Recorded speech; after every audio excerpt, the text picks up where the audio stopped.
మీరు చేసినటువంటి అపారమైన పుణ్యకర్మ, భగవంతునితో మీరు పెంచుకున్న సాన్నిహిత్యము మీ గొప్ప భక్తిని లెక్కలోకి తీసుకుంటాడు. తీసుకుని ఆ ఆపదను ఏం చేస్తాడంటే ఇలా ఓ గీత గీసేస్తాడు. ఎలా తీసేస్తాడో తెలుసా అండి? దాన్ని కుక్కొచ్చి మీద పడబోతుంది, మీరు భయపడిపోయారని అలా ఉండిపోతారు. మీరు చూడరు, చీకట్లో ఆ మేడ మీద ఆ పక్కన ఎవరో ఒక ఆయన ఉంటాడు, ఆయన చై అని అరుస్తాడు. ఆ అరుపుకి కుక్క పారిపోతుంది. అంటే కుక్క కరిస్తే ఎంత భయపడతారో అంత భయము మీరు పడ్డారు, కానీ కుక్క కరవలేదు. కుక్క కరవకుండా అడ్డుపడ్డవాడు ఈశ్వరుడు. కాబట్టి చేసిన కర్మని తొలగించుకోవడానికి మార్గం ఏది? భగవంతుని యందు భక్తితో సేవించుటయే. అంటే ఏమంటే మరి మేము ఉద్యోగాలు అవి ఏం చెయ్యక్కర్లేదా, ఇలా మేము సేవిస్తూ ఉండడమేనా? కాదు. మీరు భక్తితో ఈశ్వరుణ్ణి సేవించుట అన్న మాటకు అర్థం ఏమిటంటే, మీరు ఏది మాట్లాడుతున్నా ఈ మాట ఈశ్వరానుగ్రహము అని గుర్తు పెట్టుకున్న నాడు మీరు పాపభూయిష్టమైన మాట మాట్లాడలేకుండా మీ అంత మీరు నిగ్రహించుకోగలరు. అదే తపస్సు. ఏ మూడిటి చేత పాపము చెయ్యడం వలన మళ్ళీ మళ్ళీ శరీరమును పొందవలసినటువంటి దుర్గతిని పొందామో ఆ దుర్గతిని పోగొట్టుకోవడానికి ఈ మూడిటినే తిప్పి వాడాలి. మళ్ళీ ఈ శరీరాన్ని తీసుకెళ్లి దేవాలయంలో కూర్చోబెట్టడం, ఈ శరీరాన్ని తీసుకెళ్లి గుడి చుట్టూ తిరుగని చెప్పడం. వినత యొక్క దాస్య విముక్తి కొరకు పావులు గరుత్మంతుణ్ణి అమృతం తెమ్మని నిర్బంధించడం, ఆయన అమృతాన్ని తీసుకొచ్చినా కూడా వాళ్ళు ఆ అమృతాన్ని తాగలేనటువంటి స్థితిని పావులు పొందడం ఇత్యాది విషయాలన్నింటినీ విన్నటువంటి ఆదిశేషుడు, ఆయన కూడా కద్రువ యొక్క సంతానంలో ఒకడైన వాడే. కానీ ఆయన తీవ్రమైనటువంటి పరితాపమును పొందాడు. మా అమ్మ నా సోదరులు కూడా చాలా ప్రవర్తించకూడనటువంటి విధానంలో ప్రవర్తిస్తున్నారు. ఆ వినతని, ఆమె యొక్క కుమారుడైనటువంటి గరుత్మంతుణ్ణి మిక్కిలి ఖేదమునకు గురి చేశారు. ఇటువంటి సోదరులతో నేను కలిసి ఉండను అనుకున్నాడు. అయితే ధర్మపక్షపాతి అయినటువంటి వ్యక్తికి ఎప్పుడూ ఈశ్వరానుగ్రహం ఉంటుంది. ఎవరితో కలిసి ఉన్నాడు, ఎవరితో విడిపోయాడు అన్నదానికి ప్రాతిపదిక ధర్మం అయితే దానికి భగవంతుని యొక్క కృప ఉంటుంది. ధర్మము ప్రాతిపదిక కాకుండా దాన్ని ఏ అధికారం కోసమో, స్థలాల కోసమో, ఐశ్వర్యం కోసమో దెబ్బలాడుకుని విడిపోవడం, దాని పరిణామములు వేరుగా ఉంటాయి. నిన్నను మీరు గజకచ్చపముల యొక్క వృత్తాంతంలో చూశారు. ఆదిశేషుని యొక్క ఖేదము, ఆదిశేషుని యొక్క వ్యతిరేకత సోదరుల యొక్క ప్రవర్తన మీద, వాళ్ళు ధార్మికమైన ప్రవర్తన కలిగిన వాళ్ళు కారు అని. కాబట్టి ఆయన చతుర్ముఖ బ్రహ్మగారి గురించి తపస్సు చేశారు. ఆ తపస్సు కూడా ఒక చోట చేసినటువంటి తపస్సు కాదు.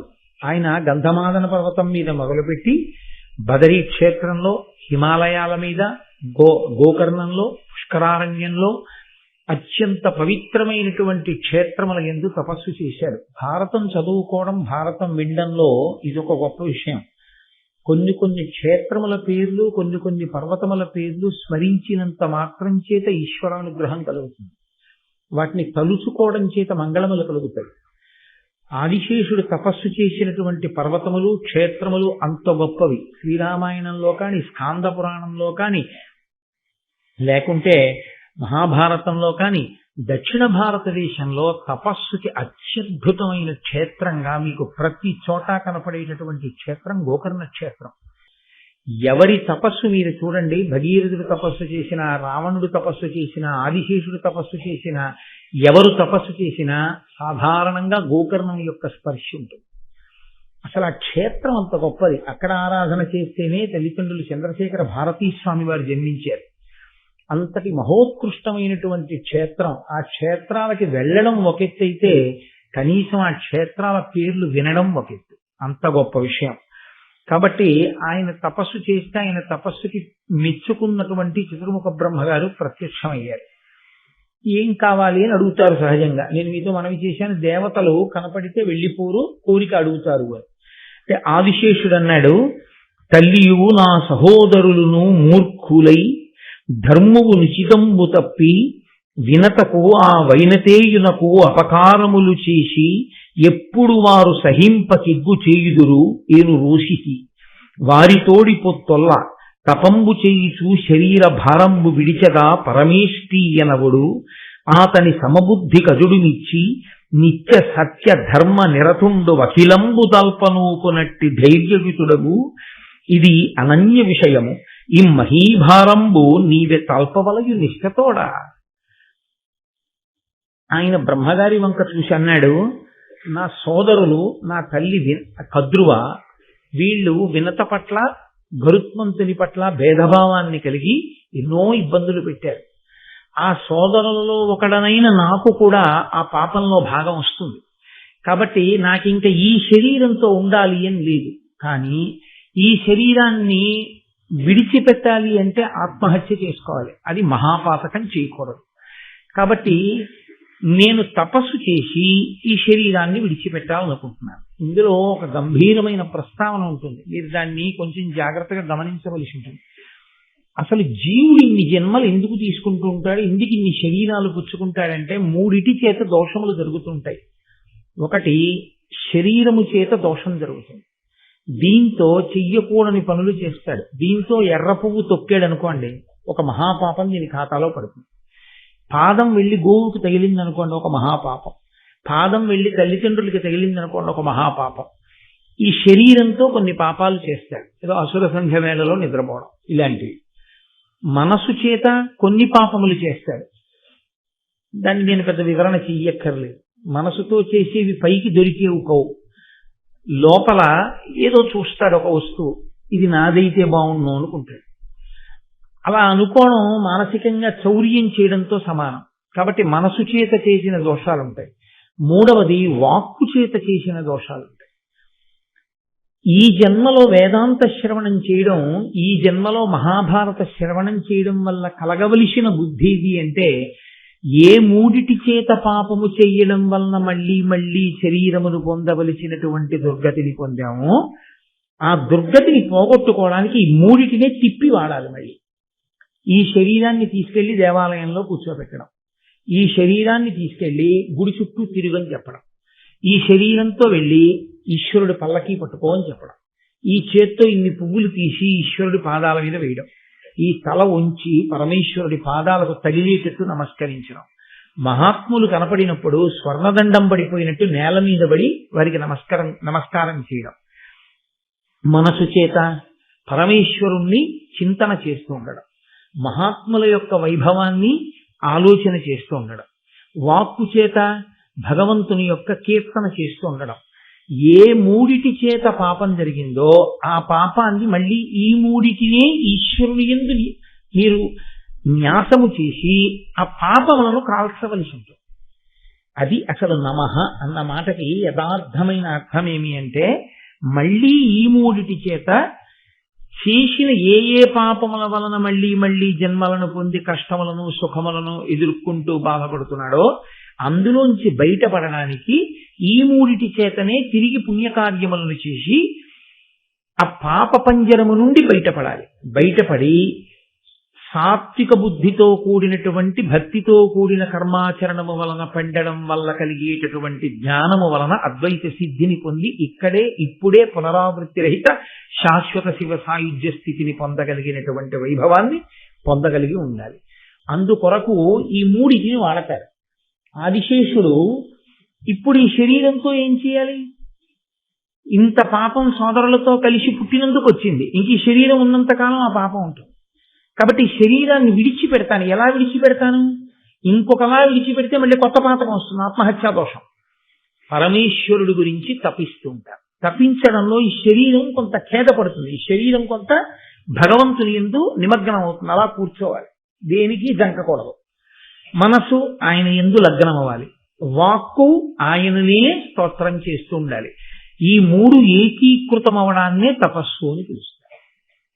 తత్పాపమును పోగొట్టుకోవడానికి ఈ మూడిటిని ఏకీకృతం చేశాడు. మనం చేసినా అదే చేయవలసి ఉంటుంది. ఇప్పుడు బ్రహ్మగారు ప్రత్యక్షం అయ్యారు. నీకేం కావాలని అడిగారు. నాకేం ప్రత్యేకమైన కోరిక లేదు. జరగవలసిన అపరాధం పెద్దది జరిగిపోయింది. కాబట్టి ఇలా తపస్సు చేస్తూ శరీరం వదిలేస్తాను. వదిలిపెట్టేస్తే నేను తిన్నగా నేను చేసి ఉండకపోవచ్చు, కానీ మా అమ్మ మాటకు కట్టుబడి నా సోదరులు చేసిన తప్పు పనిలో నాకు కూడా భాగం ఉన్నట్టే లెక్క. ఆ పాపం నుంచి వినిర్ముక్తుడనవుతాను అన్నాడు. చతుర్ముఖ బ్రహ్మగారు వెంటనే ఒక చిరునవ్వు నవ్వి అన్నారు, నువ్వు నిత్య సత్య ధర్మ నిరతుండవు. నీకు సత్యమునందు ధర్మమునందు తాపత్రయం ఉంది. ఎప్పుడైతే నీకు అసలు అటువంటి తాపత్రయం ఉందో, ధర్మం కోసం నీకు బాధ బెంగ ఉన్నాయో, సత్యం కోసం బాధ బెంగ ఉన్నాయో, అప్పుడే నీ పాపం కాలిపోయింది. నిత్య సత్య ధర్మవ్రతుడైనటువంటి వాడు దేన్నైనా భరించగలిగినటువంటి స్థితిని పొందుతాడు. ఆదిశేషుడు సోదరులు ఇలా ప్రవర్తిస్తున్నారని ఆయనకున్న బలానికి ఆయనే చంపేయచ్చు సోదరుని, కానీ చంపలేదు, భరించాడు. భరించి మళ్ళీ కొత్త పాపం తెచ్చి నా ఖాతాలో వేసుకోవడం ఎందుకు, తపస్సు చేత నా పాపం పోగొట్టుకుంటాడు. ఇంత భరించగలిగిన శక్తి ఉన్నదే, ఇది పనికి రావాలి. ఇప్పుడు దాన్ని వాడుకోవాలి దేవతలం, అంతేకాని నువ్వు శరీరం వదిలేస్తే ఏం కలిసి వస్తుంది? నేను నిన్ను ఆజ్ఞాపిస్తున్నాను, నువ్వు ఒక బృహత్తరమైన కార్యాన్ని చెయ్యాలి. ఈ భూమినంతటినీ నువ్వు నీ పడగల మీద భరించి ఉంచు. ఇంత ఓర్పున్నవాడు నిత్య సత్య ధర్మ వ్రతుడైన వాడే భూమి భారమును భరించగలడు అనగా, మీరొక్క విషయాన్ని జ్ఞాపకం ఉంచుకోవలసి ఉంటుంది. భూమికి భారం ఎప్పుడు అంటే, భూమికి మామూలుగా ఉండేటటువంటి బరువు చేత బరువు భూమికి ఉండదు. ఇంతమంది ఉన్నారు కాబట్టి బరువు ఎక్కువైందండి, ఇందులో ఇద్దరిని తగ్గించేస్తే బరువు తక్కువ అవుతుందండి అని ఉండదు భూమికి. భూమికి బరువు దేని వలన అంటే, ధర్మనిరతిని మనుష్యుడు విడిచిపెట్టినా, సత్యనిష్టని మనిషి విడిచిపెట్టేసినా భూమికి బరువు. చూడండి, నేనే అన్నం క్యారేజీలో పట్టుకుని వెళ్తున్నాను అనుకోండి, నాకు కొంచెం ఆకలిగా ఉందనుకోండి, తేలిగ్గా ఉంటాను. నేను పట్టుకెడుతున్నాను అంటే నేను మోస్తున్నానని, ఈ అన్నం నేను తినేశాను, తినేయగానే నాకు బరువుగా ఉంటుంది. చేతిలో పట్టుకున్నప్పుడు నేనే మోసాను, కడుపులో పట్టుకున్నప్పుడు నేనే మోసాను, కానీ ఆ అన్నం కడుపులో పెడితే నాకు బరువుగా అనిపించి కన్నులు మూతపడినట్టు పాపాచరణము మనుష్యులు చేస్తుంటే సత్యమును విడిచిపెట్టేస్తే భూమికి బరువు అవుతుంది. బరువు అయితే భూమి ఎవరికి చెప్తుంది అంటే, రక్షణ చెయ్యవలసిన వాడు స్థితికారుడు విష్ణువు కాబట్టి ఆయనకి చెప్తుంది. నేను ఈ భూభారమును మొయ్యలేకపోతున్నాను అంటుందంటే, పాపమును నేను భరించలేకపోతున్నాను. అప్పుడు ఈశ్వరుడు ఏం చేస్తాడంటే అవతార స్వీకారం చేస్తాడు. ఎవరు అధర్మము పెచ్చరిల్లడానికి కారణమై ఉన్నారో వాళ్ళని చెనకుతాడు. అది కూడా అనుగ్రహమే అవుతుంది. అప్పుడు అది అవతారములకు కారణం అవుతుంటుంది. అవతారము అంటే ఈశ్వరుడు కిందికి దిగి వచ్చుట అని. కాబట్టి భూమి భారము తగ్గాలంటే భూమి భారమును పంచుకోవడానికి ఎవరు సమర్థుడు? సత్యధర్మములతో ఉన్నటువంటి వాళ్ళు భూమి మీద ఉంటే భూమాత సంతోషిస్తుంది వాళ్ళు ఉన్నారు అని. అంత గొప్ప సత్యధర్మవ్రతుడమైనటువంటి నువ్వు ఈ భూభారమును మొయ్యడానికి తగినవాడివి కాబట్టి నీ పడగల చేత ఈ భారమును వహించు అని ఆయన ఒక సలహా చెప్పాడు బ్రహ్మగారు. నీ సోదరుడు కేవలము గరుత్మంతుడు మాత్రమే కాదు, నీ సోదరులు కేవలము పాములే కాదు, గరుత్మంతుడు కూడా నీకు సోదరుడే. మిగిలిన పాముల విషయం పక్కన పెట్టు. పుణ్యాత్ముడు ధర్మాత్ముడు గొప్ప ఈశ్వర విభూతిని కలిగి ఉన్నవాడితో సంబంధాన్ని ఎన్నడూ విడిచిపెట్టుకోవచ్చు. ఇది ఆనాడు కాదు, ఏనాటికి కూడా అందరికీ అది సందేశం.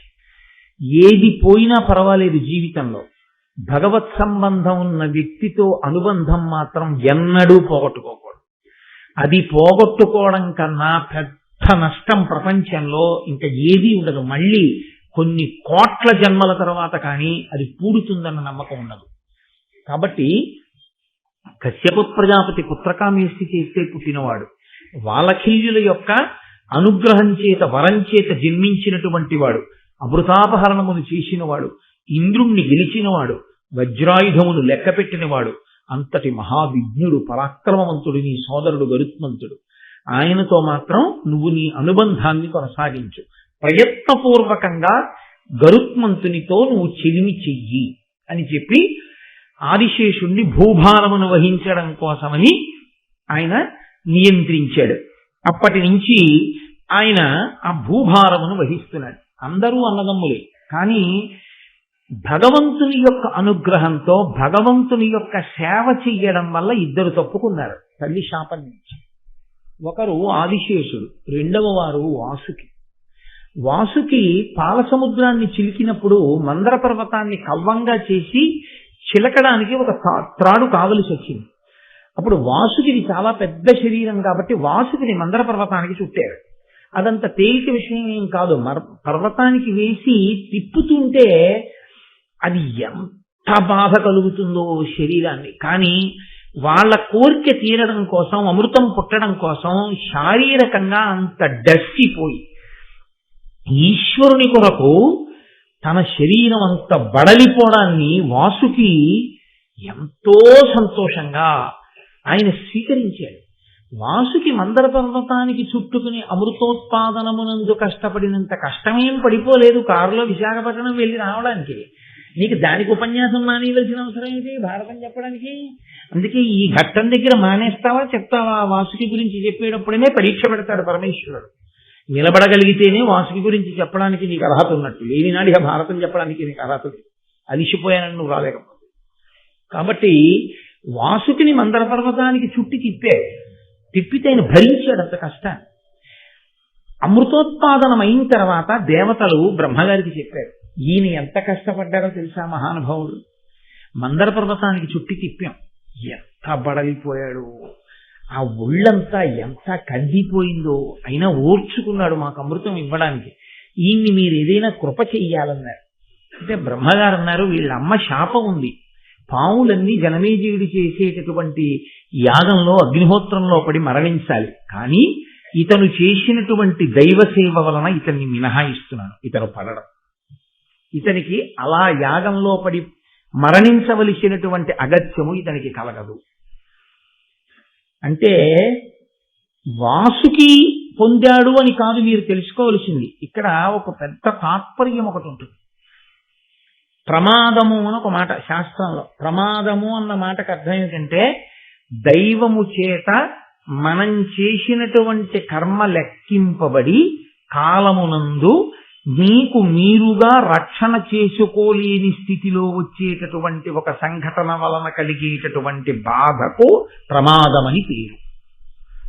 ఏ జన్మలోనో పడుకున్న కుక్కని కర్ర పెట్టి కొట్టాడు, ఆ కుక్క ఏడుస్తూ పోయి ఈశ్వరుడు లెక్కలో వేసుకున్నాడు. నిష్కారణంగా నిద్రపోతున్న కుక్కని కర్రతో కొట్టి బాధ పెట్టాడు. ఏమిటి విరుగుడు? ఈ జన్మలో వీడిని కుక్క నిష్కారణంగా కరవాలలా వెళ్ళిపోతుంటే 6 నెలలు వీడు అరటిపండు తినాలన్నా బెంగెట్టుకోవాలి. కాబట్టి ఇప్పుడు ఈశ్వరుడు ఇవాళ కుక్క కరవాలి అని నిర్ణయం చేసేసాడు. ఈయన ఏదో సంతోషంగా నేను అలా తెల్లవారుజామున కాసేపు నడిచొస్తాననుకుని ఈయన బయలుదేరుతున్నాడు. భౌవని కుక్కొచ్చి మీద పడిపోతోంది తెలియదు.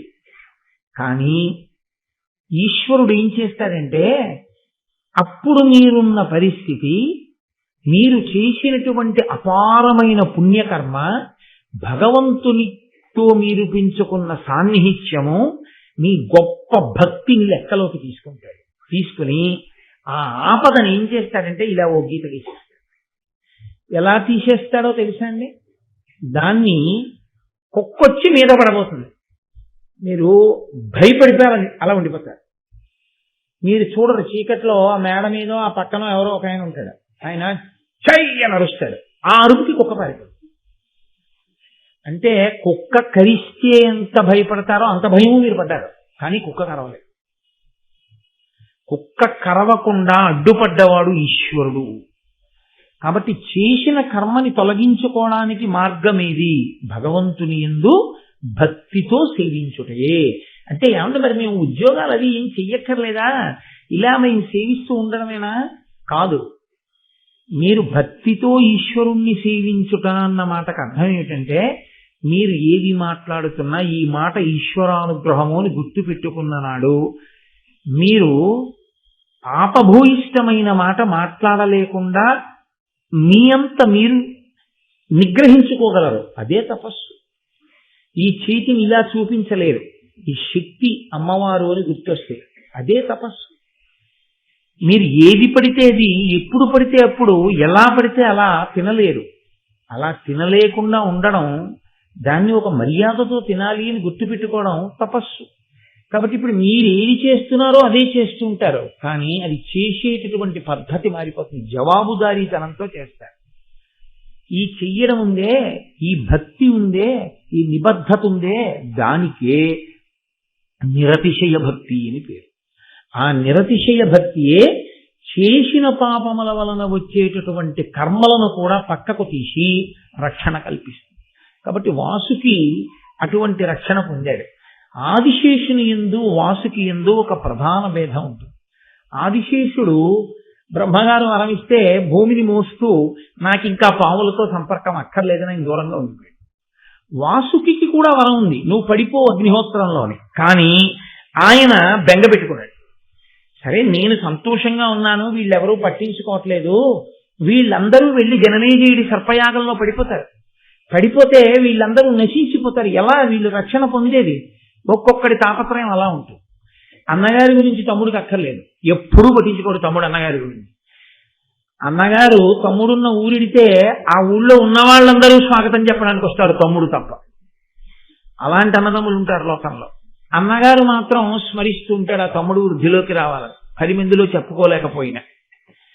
అలాంటి అన్నదమ్ములలో తమ్ముడికి అన్నయ్య ఎక్కర్లేకపోయినా తమ్ముడి గురించి ఆలోచించే అన్నయ్య ఉన్నట్టు, తనకి అవసరం లేకపోయినా మిగిలినటువంటి పావులన్నిటి గురించి వాసుకి బాధపడుతున్నాడు. ఆయన బంధుప్రీతి అటువంటిది. కాబట్టి ఆయన అన్నాడు, చిరముద బ్రహ్మకుం తపము చేసి అనంతుడనంత ధారుణీభరగుర కార్యయుక్తుడై పన్నగ ముఖ్యుల పొత్తువాసి చిచ్చర తనయంత నుండి మది చేర్చి తలంపడ యొక్కనాడు దుర్భరతర దందశూకకుల భావి భయ ప్రవిఘాత కృత్యముల్. ఆదిశేషుడు బ్రహ్మగారి దగ్గర వరం పొందాడు, హాయిగా సంతోషంగా భూమిని మోస్తూ ఆయన ఆజ్ఞ ఔదల దాలుస్తూ ఉండిపోయాడు. యువతల నా సోదరులకు వచ్చేటటువంటి కష్టం గురించి ఆయన ఆలోచించట్లేదు. ఏదో ఒకనాడు మొదలు పెట్టేస్తాడు జనమేజయుడు సర్పయాగాన్ని. ఇవాళ కాకపోతే రేపు, రేపు కాకపోతే ఎల్లుండి. ఎప్పుడంటే కృతయుగంలో ఇచ్చింది ఆవిడ శాపం. ఎప్పుడు చేశాడు యజ్ఞం? కలియుగ ప్రారంభంలో చేశాడు. ఒక్కసారి ఇచ్చిన శాపవాక్కు కట్టి కొడపవలసిందే. అనుభవంలోకి రావడానికి పాపం ఎప్పుడు వస్తుందో ఆవిడకి తెలియదు, ఎప్పుడైనా వస్తుంది. యుగాలు మారిపోయినా జీవుడి ఖాతాలో పడిపోయి ఉండిపోతుంది అంటే అదే పోవడమన్నదేం ఉండదు, వచ్చి తీరుతుంది ఆపద రూపంలో. వీళ్ళు పట్టించుకోవట్లేదు, ఎప్పుడు వస్తుందో తెలియదు. కాబట్టి ఎప్పుడు సర్పయాగం జరుగుతుందో, ఎప్పుడు సర్పయాగంలో వీడు పడిపోతాడో నాకు అర్థం కావట్లేదు. పైగా జనమేజయుడన్న పేరుతో ఉన్నవాడు ఒక్క ఈ జనమేజయుడే అని మీరు అనుకోకండి. భారతంలో 9 జనమేజయుడు ఉన్నారు. ఒక్క జనమేజయుడన్న పేరుతో 9 మంది వ్యక్తులు ఉన్నారు. 9 సార్లు వస్తారు జనమేజయుడు. అందులో చిట్టకెవరి 9వ జనమేజయుడు ఈ జనమేజయుడు. కాబట్టి జనమేజయుడు సర్పయాగం చేయడం అంటే జనమేజయుడు అన్న పేరున్నవాడు ఏ కారణానికి ఎప్పుడు ఏం చేస్తారో వాళ్ళు వస్తూనే ఉంటారు. కురువంశ ప్రారంభం నుంచి వచ్చారు వాళ్ళు. కానీ కలియుగం ప్రారంభంలో జనమేజయుడికి వచ్చింది ఆలోచన సర్పయాగం చేద్దామని. కాబట్టి ఇచ్చిన వాక్కు ఎప్పుడో అనుభవంలోకి వస్తుంది. వీళ్ళు పట్టించుకోవట్లేదు, అవతల ఆదిశేషుడు పట్టించుకోడు. వీళ్ళందరూ ఎప్పుడు చచ్చిపోతారో అన్న బెంగగా ఉంది అని వాసుకి ఏడుస్తున్నాడు. ఐరావతాదులు అని ఆ జాతి పావులన్నింటినీ పిలిచి ఆయన తన బాధ వ్యక్తం చేస్తున్నాడు. వ్యక్తం చేస్తుంటే వీళ్ళు దుందుడుకు స్వభావం, అందుకే క్రూరులు అన్నాడు బ్రహ్మగారు. దుష్టమైన రూపమున్న వాళ్ళు, క్రూరమైన మనసున్న వాళ్ళు, భూమికి భారమైన వాళ్ళు, వీళ్ళు చచ్చిపోతే నష్టం లేదు అన్నాడు ఆయన. వాళ్ళకి ఎంత మంచి మాట చెప్పినా తలకెక్కదు. తలకెక్కకపోవడమే అన్నిటికన్నా అత్యంత ప్రమాదకరమైన విషయం. భూమికి భారం ఎప్పుడవుతాడంటే తనకి తెలియకపోవడం అన్నడూ తప్పు కాదు. ఒకడు చెప్తే తలకి ఎక్కించుకొని వాడే భూమికి భారం. రావణాసురుడికి తెలియకపోవడం తప్పు కాదు, ఎంతమంది చెప్పినా వినకపోవడమే భూమికి భారం అయ్యాడు. కాబట్టి వాళ్ళన్నారు, ఏంటనయా అంత బెంగ పెట్టుకుంటావు? జనమేజయుడు యాగం చేస్తే, యాగం చేసేవాడు ఆయన నేటి పాడు చేయడం మనకి రాదా? బోల్డ్ మార్గాలు యాగం పాడు చేసేయడానికి. జనమేజయుని చేయు సర్పయాగమునకు విఘ్నమందరము కావింతుము, అతడు ధర్మార్థికావున దారుణీసురలమై అడుగదము ఇదియు చేయకుమనియును, కొందరమతనికి కూర్చు మంత్రులమునై ఈ క్రతుక్రియ చేసి ఇహపరములకు పెక్కు దోషంబులని హేతువులు చూపి ఉడిగినంత అందరనొక్క మొగిన భక్ష్య భోజ్య లేహ్య పానీయముల మీద సదములోని విప్రజనుల మీద వెగడుపడగ పారి వెరపింత ఒజ్జలు తత్ప్రయోగ విధులు తప్పి పరవా. ఏమిటనయా అంత బెంగ పెట్టుకుంటావు? జనమేజయుడు యాగం మొదలుపెట్టాడు అనుకో, మనకి కామరూపం ఉంది, మనం బ్రాహ్మణ వేషాలు వేసుకుంటాం. జనమేజయుడికి బ్రాహ్మణులంటే భక్తి కాబట్టి మనం బ్రాహ్మణ వేషాలతో పెడతాం. విడితే బ్రాహ్మణులు వచ్చారని స్వాగతం చెప్పి కూర్చోబెట్టి ఏమిటంటాడు, చాలా తప్పు, ఇలాంటి యాగం చేయకూడదు. ఇటువంటి యాగం చేశావా నీకు రెండూ పోతాయి, ఇహము పోతుంది పరము పోతుంది. ఇక్కడ సుఖం ఉండదు, పై లోకాల్లో సుఖం ఉండదు. రెండు పోయే యాగం ఎందుకు చేస్తాం? ఎవడైనా యాగం ఎందుకు చేస్తాడు? ఇహము పరము కొరకు చేస్తాడు. ఇక్కడ లోకం బాగుండాలి, పైన ఊర్ధ్వలోకాల వాసం దొరకాలి, అందుకు చేస్తారు యాగం. నువ్వు చేసే యాగం రెండూ పోగొట్టేస్తుంది, ఇలాంటిది ఎందుకు చేస్తావు అని మనం చెప్దాం. బ్రాహ్మణ భక్తితో యాగం చేయడం మానేస్తారు. ఒకవేళ వినడనుకో, మనలోనే కొంతమందిని ఆంతరంగికులైనటువంటి మంత్రుల వేషాలు వేసుకుంటాం. కామరూపులం కాబట్టి మంత్రుల మాట కాదనడుగా, ఆంతరంగికులు వాళ్ళు చెప్పిన మాట వింటాడు. వెళ్ళి పరమ ప్రేమతో జనమేజయ తప్పు, ఇటువంటి యాగం చెయ్యొద్దు అని చెప్దాం, వింటాడు. ఇంకా వినలేదనుకో, యాగం మొదలెట్టి ఋత్విక్కులు కూర్చుంటారు. భక్ష్యము భోజ్యము లేహ్యము చోష్యము, తినేవి తాగేవి నాకేవి తప్పరించేవి ఇవన్నీ ఉంటాయిగా, వాటన్నింటి మీద పాకేద్దాం మనం అందరం పాకేస్తే విషతుల్యం అయిపోతుంది. దాన్ని హవిస్సుగా ఇవ్వరుగా, అక్కడ హవిస్సు పాత్ర ఉంటుంది, నేతి పాత్రలు ఉంటాయి, వాటన్నిటి మీద పాకేద్దాం. ఇంకెందుకు ఇస్తాడు? హవిస్సు యాగం అయిపోతుంది. అంతేకాదు వజ్జలు, వజ్జ అంటే ఉపాధ్యాయుడు, వజ్జ ప్రకృతి వికృతి, వాళ్ళు కూర్చుని ఉంటారు యాగం చేద్దామని. వెళ్ళి వాళ్ళ మీద పడదాం, పడి వాళ్ళ మీద పాకుదాం, తలనెత్తి భుస్ అందాం, వాళ్ళు లేచి పారిపోతారు. దీక్షలో ఉన్నవాడు లేచి పారిపోకూడదుగా, దీక్షలో ఉన్నవాడు పీటల నుంచి లేచిపోయి పరిగెత్తిన తర్వాత ఇంకా దీక్షాభంగం అయిపోయిందిగా, ఇంకెక్కడి యాగం పోయిందిగా. ఏమిటనయా దాన్ని ఎట్టుకుంటాం? వదిలిపెట్టేది, దాని గురించి ఏం భయం లేదు. జనమేజయుడి యాగం మొదలు పెడితే జనమేజయుడి యాగం పాడు చేయడానికి మనకి ఇన్ని ఆలోచనలు ఉన్నాయి. అంటే అందులో ఉన్న కొంతమంది పెద్దలు అన్నారు, మీరు చాలా తేలిగ్గా చెప్తున్నారా, ఒకసారి బ్రాహ్మణుడు మంత్రోచ్చాటనం చేసి అగ్నిలోకి మనం పడిపోవాలి అని ఆయన సంకల్పం చేసిన వెంటనే అపకారం చెయ్యడానికి వెళ్ళిన మనం ఎక్కడున్నామో వెతుక్కుంటూ వస్తాయి అగ్నికీలలు తినడానికి. నువ్వు వాళ్ళ మీద పాకడం కాదు, నీ మీదకి అగ్ని పాకుతుంది. ఎందుకంటే అగ్నికి వ్యాపించే గుణం ఉంది, అందుకే అశ్వశబ్దంతో పిలుస్తారు దాన్ని. గమనము చేత వ్యాపిస్తుంది. అగ్ని వ్యాపించే గుణం లేకపోతే ఇక్కడ అంటుకున్న అగ్ని ఎక్కడి వరకు వెళ్ళిపోతుంటుంది. అరణ్యంలో అగ్ని అంటుకుంటే అరణ్యాన్నంతటినీ కాలుస్తుంది, వ్యాపిస్తుంది. కాబట్టి అసలు మనం ఆ ప్రాంగణంలోకి వెళ్ళగానే వాళ్ళు మంత్రోచ్చాటనం చేస్తే మనం ఎక్కడ దాక్కున్నామో విసుక్కుని మరీ వచ్చి పట్టుకుని లాక్కుపోయి కాల్చేస్తాం. కాబట్టి నువ్వు నేను దాని మీద పాకడం ఏమిటి, బ్రాహ్మణుల మీద పడ్డం ఏమిటైనా మతుందా నువ్వు చేసే ఆలోచనకి? ఏమి బావులేదు నీ చెప్పినటువంటి మాట అంటే. ఆయన వాసుకి తెల్లబోయి వింటున్నాడు. ఎలా మరి దీనికి పరిష్కారం ఎలా కుదురుతుంది, వీళ్ళు ఎలా రక్షింపబడతారు? అందులో ఏలాపుత్రుడు అని ఒక పాము, ఆయన హఠాత్తుగా లేచి ఓ మాట అన్నాడు. కద్రువ మనందరికీ శాపం పెట్టిన రోజు రాత్రి కద్రువ ఒడిలో తల పెట్టుకుని నిద్ర రాకపోయినా నిద్ర వచ్చినట్టుగా నటించి పడుకుని ఉన్నాను.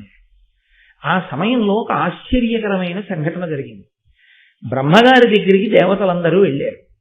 వెళ్ళి మహాపరాక్రమవంతులు కదా పాములు, అంత పరాక్రమవంతులైన జాతిని తన అధర్మానికి తన అసత్యానికి చనిపోమ్మని కద్రువ ఎలా శపించిందయా?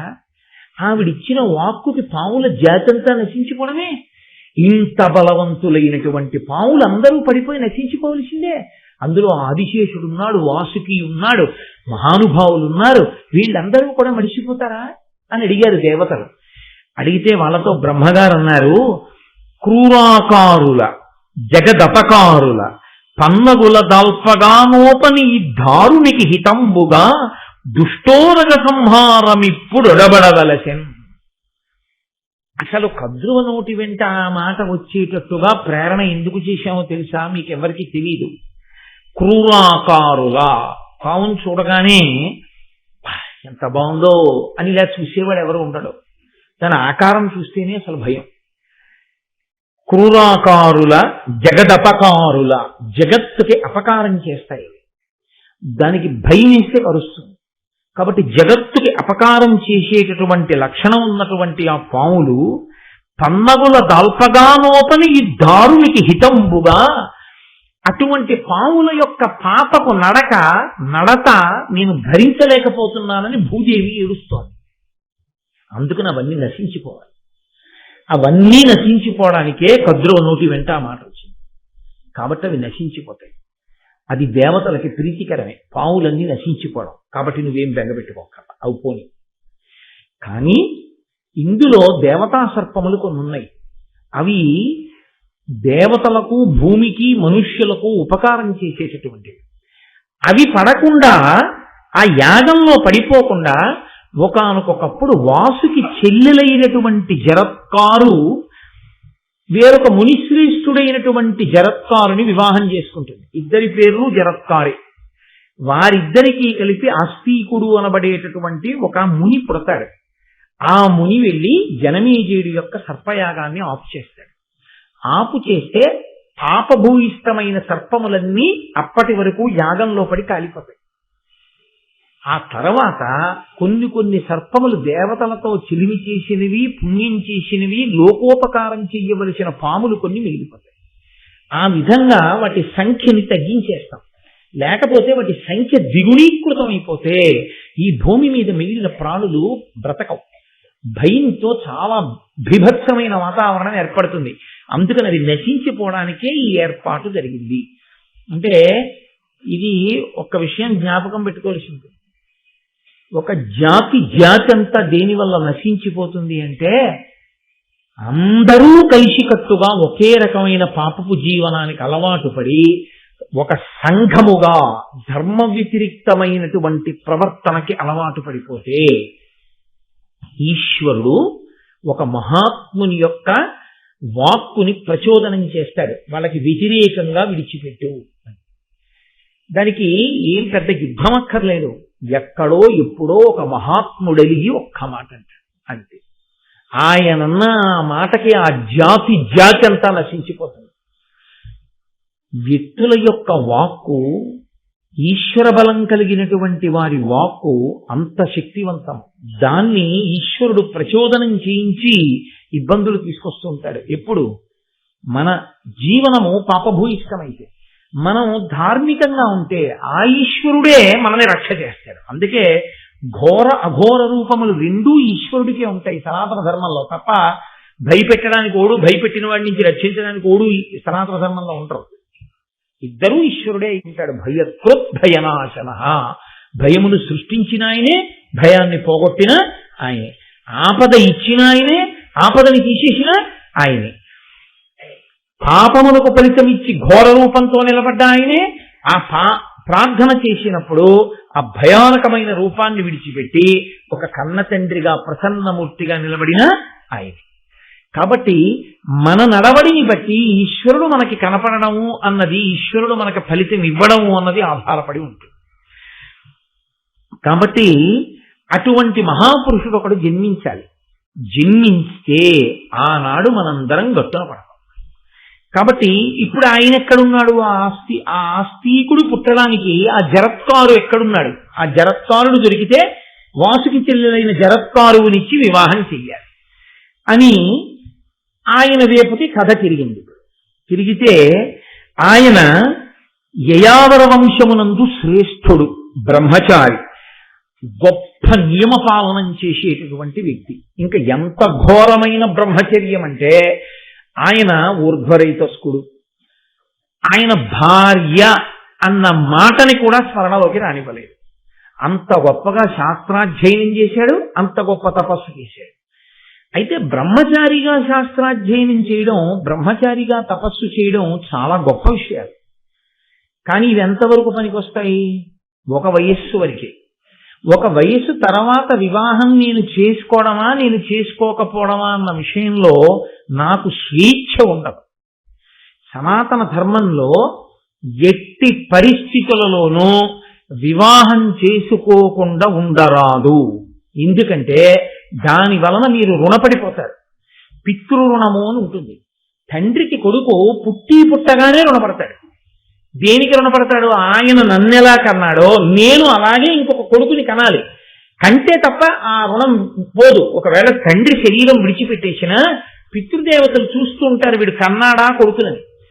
నాన్నగారండి నేను కూడా కొడుకుని కన్నాను అని కొడుకుని కన్నప్పుడు సచేల స్నానం చేస్తారు. అందుకే ఏ బట్టలతో ఉన్నాడో ఆ బట్టలతో నీటి మీద చప్పుడయ్యేట్టు నీరు పైకి ఎగిరేటట్టు ఎప్పుడు దెబ్బ కొట్టడం కానీ దూకడం కానీ చెయ్యరు. ఒక్క సచేల స్నానంలో కొడుకు పుట్టినప్పుడు కొంచెం ఎత్తైన ప్రదేశం నుంచి లోపల రాళ్లవి లేవని నిర్ధారణ చేసుకున్న తర్వాత దాని నుంచి నీటిలోకి దూకుతారు. దూకితే శరీరం నీటిలో పడ్డప్పుడు ఒక్కసారి నీరు పైకి లేస్తుంది. ఆ పైకి ధబ్ అన్న శబ్దంతో పైకి లేచిన నీటి కెరటాన్ని చూసి వీడు పితృరుణం నుంచి విముక్తుడయ్యాడు అని పితృదేవతలు సంతోషిస్తారు. అప్పుడు చేస్తారు సచేల స్నానం. ఇంకొకసారి సచేల స్నానం వేరొక అమంగళకరమైన సందర్భం కాబట్టి నేను దాన్ని అసలు ప్రస్తావన చేయను. మంగళ స్నానం సచేల స్నానం కొడుకు పుట్టినప్పుడు చేస్తారు. కాబట్టి పితృరుణం నుంచి విడుదల పొందాలి. వాడు మహాతపస్వి కావచ్చు, చదువుకున్నవాడు కావచ్చు, గొప్ప తత్వవేత్త కావచ్చు, ఎన్ని తెలిసిన్నవాడైనా కావచ్చు. అటు సన్యాసము తీసుకోకుండా ఇటు పెళ్లి చేసుకోకుండా ఉండిపోయిన వాడు భ్రష్టుడవడమే కాదు, వాడి పితృదేవతలు కూడా భ్రష్టులైపోతారు. మహాభారతం తీర్పు చెప్తారు. కాబట్టి నేను పెళ్లి చేసుకోనండి, నాకు వేదాంతం అలవాటైందండి, నేను ఇలా ఉంటానండి, నాది చాలా గొప్ప వ్రతం అండి అన్నవాడెవరో అది చాలా దుర్మార్గమైనటువంటి విధానం. అలా ఉండకూడదు, శాస్త్రం అంగీకరించద్దని. కాబట్టి ఆ జరత్కారు చేసినటువంటి తప్పేమిటంటే తాను బ్రహ్మచర్యమునందుండి శాస్త్రాధ్యయనం చేశాడు, తపస్సు చేశాడు, గురువుల యొక్క శుశ్రూష చేశాడు. దాని వలన ఆయనకి ఋషి రుణం తీరింది, కానీ పెళ్లి చేసుకోలేదు. చేసుకోకుండా ఉండిపోయాడు. ఘోరం వ్రతములు సలుపుచు దార పరిగ్రహము సేయ తానొల్లక సంసారపు భవభీతి అపార వ్యామోహపాశ బంధచ్యుతుడై.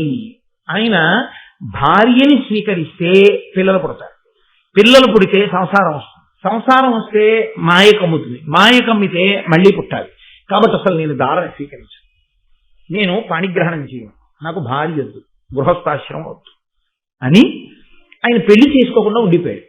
ఉండిపోయి ఒక రోజున ఎందుకో ఈశ్వరుడి యొక్క అనుగ్రహం ఒక ప్రాంతంలో తిరుగుతున్నాడు. ఆ తిరుగుతున్నటువంటి సమయంలో అక్కడ కొంతమంది ఆ నీటి సరస్సు ఒకటి ఉంది, ఆ నీటితో కూడినటువంటి ఒక చిన్న సరస్సు. అక్కడ ఔరుగడ్డితో చేయబడినటువంటి దుబ్బులు కొన్ని ఉన్నాయి. ఆ దుబ్బుల యొక్క వేర్లు ఎలకలు కొరికేసాయి. ఒకే ఒక్క వేరుంది, అసలేది గడ్డి దుబ్బు. ఆ గడ్డి దుబ్బుకున్నది ఒక్క వేరు. ఆ ఒక్క వేరుతో ఉన్నటువంటి గడ్డి దుబ్బుకి గడ్డి పరకలు చాలా ఉంటాయి కదండి, ఆ పరకలన్నీ పట్టుకుని కొంతమంది తలకిందులుగా వేలాడుతూ సూర్యకిరణాలు తింటున్నారు. తింటుంటే ఈయనన్నాడు వాళ్ళని చూసి, అబ్బో ఇది ఒక గొప్ప తపస్సులా ఉంది, ఒక వేరున్న గడ్డి దుబ్బుకున్న గడ్డి పరకలు పట్టుకుని ఇంతమంది తలకిందులుగా వేలాడుతూ సూర్యకిరణాలు తింటూ ఉన్నారు, గడగడ గడగడ వణుకుతున్నారు మీ అందరూ, తలలు కంపిస్తున్నాయి, నాడులు పైకొచ్చి ఉన్నాయి, ఇంత గొప్ప తపస్సు ఎలా చేస్తున్నారు, దీని యొక్క గొప్పతనం ఏమిటో నాకు చెప్తే నేను చేస్తాను అంటే వాళ్ళన్నారు, ఆ తలకిందులుగా వేలాడుతున్న వాళ్ళు, మా ప్రారంభమయ్యా ఇది తపస్సు కాదు, మా వంశంలో జరత్కారుడు అనబడేటటువంటి వాడు ఒకడు పుట్టాడు, వాడు పెళ్లి చేసుకోవాలని భీష్మించాడు, వాడు పెళ్లి చేసుకోనని భీష్మించిన కారణం చేత ఇదిగో తిరగేసి కట్టబడ్డాం, వేలాడుతున్నాం. ఆ వేర్లు ఆ పిల్లవాడు పెళ్లి చేసుకోకుండా ఉన్న కొద్దీ యమధర్మరాజు గారు ఎలక రూపంలో కొరికేస్తున్నాడు ఆ వేర్లు.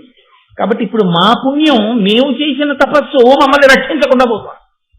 మేము చాలా ధార్మికంగా జీవించాం, మేము చాలా గొప్ప తపస్సు చేశాం, కానీ ఉపయోగమే ఉంది. అదిగో మా వంశంలో పుట్టినవాడు పెళ్లి చేసుకోవడం మానేశాడు, దానివల్ల ఇంకొక వేరు ఉండిపోయింది. అంటే ఇంకా వాడు పెళ్లి చేసుకుంటానని అంగీకరించి పెళ్లి చేసుకుని ఒక కొడుకుని కనడానికి ఉన్నటువంటి సమయము చాలా కొద్దిగా మిగిలి ఉంది. వాడు గాని ఈ కాస్త సమయంలో కూడా పెళ్లి చేసుకోకుండా అలాగే ఉండిపోతే ఆ ఒక్క వేరు యమధర్మరాజు గారు కొరికేస్తాడు. కొరికేస్తే ఇది తపస్సు కాదుగా, కొరకగానే అంతే వేగంతో మేము అధోలోకములకు వెళ్ళిపోతాం.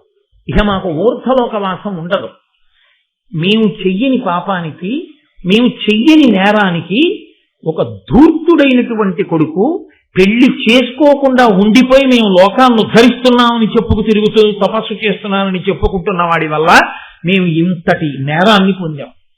వాడు తపస్సు చెయ్యక్కర్లేదు, శాస్త్రాలు చదవక్కర్లేదు, ఇంకోటి చెయ్యక్కర్లేదు. వాడు గృహస్థాశ్రమంలో ఉండి వాడి ధర్మం వాడు చేసి ఉంటే మేమందరం తరించి ఉండేవాడు. కాబట్టి నాయన, నువ్వెవరో మాతో ప్రీతి కలిగిన బంధువు మాట్లాడినట్టు మాట్లాడావు. నీకెప్పుడైనా మా వాడు ఆ జరత్కారుడు అన్నవాడు కనపడితే వాడికి చెప్పవయా మా బతుకి ఇలా ఉందని అన్నాడు. అంటే ఆయన అన్నాడు, మీరలు నా దేవతలు ఆరాధ్యులు, నేను నీకు ఆత్మజుడా, జరత్కారుడను వాడ, ముందర దార పరిగ్రహము సేయ సగులతు బుద్ధిన్. అయ్యయ్యో, మీరు వెతకమన్న జరత్కారుడు ఎవరో కాదు, నేనే. మీరే నా తాటతండ్రు. నేను ఎంత అపరాధం చేశాను. ఏమిటో ఇన్నాళ్ళ నుంచి పెళ్లి చేసుకోకుండా ఉండిపోవడం గొప్ప అనుకుని పెళ్లి చేసుకోకుండా ఉండిపోయాను. ఇప్పుడు అర్థమైంది, పెళ్లి చేసుకోకుండా ఉండి ఎంత శాస్త్రాధ్యయనం చేసి ఎన్ని చేసినా వాడు ఇంకోళ్ళను ఉద్ధరించడం మాట దేవుడు. వాడి పితృదేవతల్ని వాడిని ఉద్ధరించుకోవడం. కాబట్టి నేను తప్పకుండా పెళ్లి చేసుకుంటాను. నిమ్మిట్లు చూచి నీకు హితం మెట్లకు అట్లకా ముదంబున దారార్థము ప్రవర్తింపగా చిత్తమిపుడే పుట్టె నాకు ధర్మస్థితిమై. మిమ్మల్ని చూసిన తర్వాత నాకు బాధ కలిగింది. అయ్యో, నేను పెళ్లి చేసుకోకపోవడం వల్ల ఎంత ప్రమాదం వచ్చింది అన్న విషయం నాకు అర్థమైంది. కాబట్టి నాకు ఇప్పుడు బుద్ధి వచ్చింది. కాబట్టి నేను వివాహం చేసుకుంటాను. చేసుకుని తప్పకుండా సంతానాన్ని కంటాను. నేను సంతానాన్ని కంటే మీరు ఊర్ధ్వలోకాలకి వెళతారు. కాబట్టి ఈ ఒక్క వీరు కొరకబడే లోపలే నేను తప్పకుండా వివాహం చేసుకుంటాను. అంటే జరత్కారుని యొక్క తండ్రి తాతలు ఒక ధర్మాన్ని చెప్తున్నారు లోకానికి. ఎందుచేత అంటే ఇవాళ లోకంలో మెట్ట వేదాంతము అని ఒక మాట. వాడు ఏవో 4 మాటలు వింటాడు.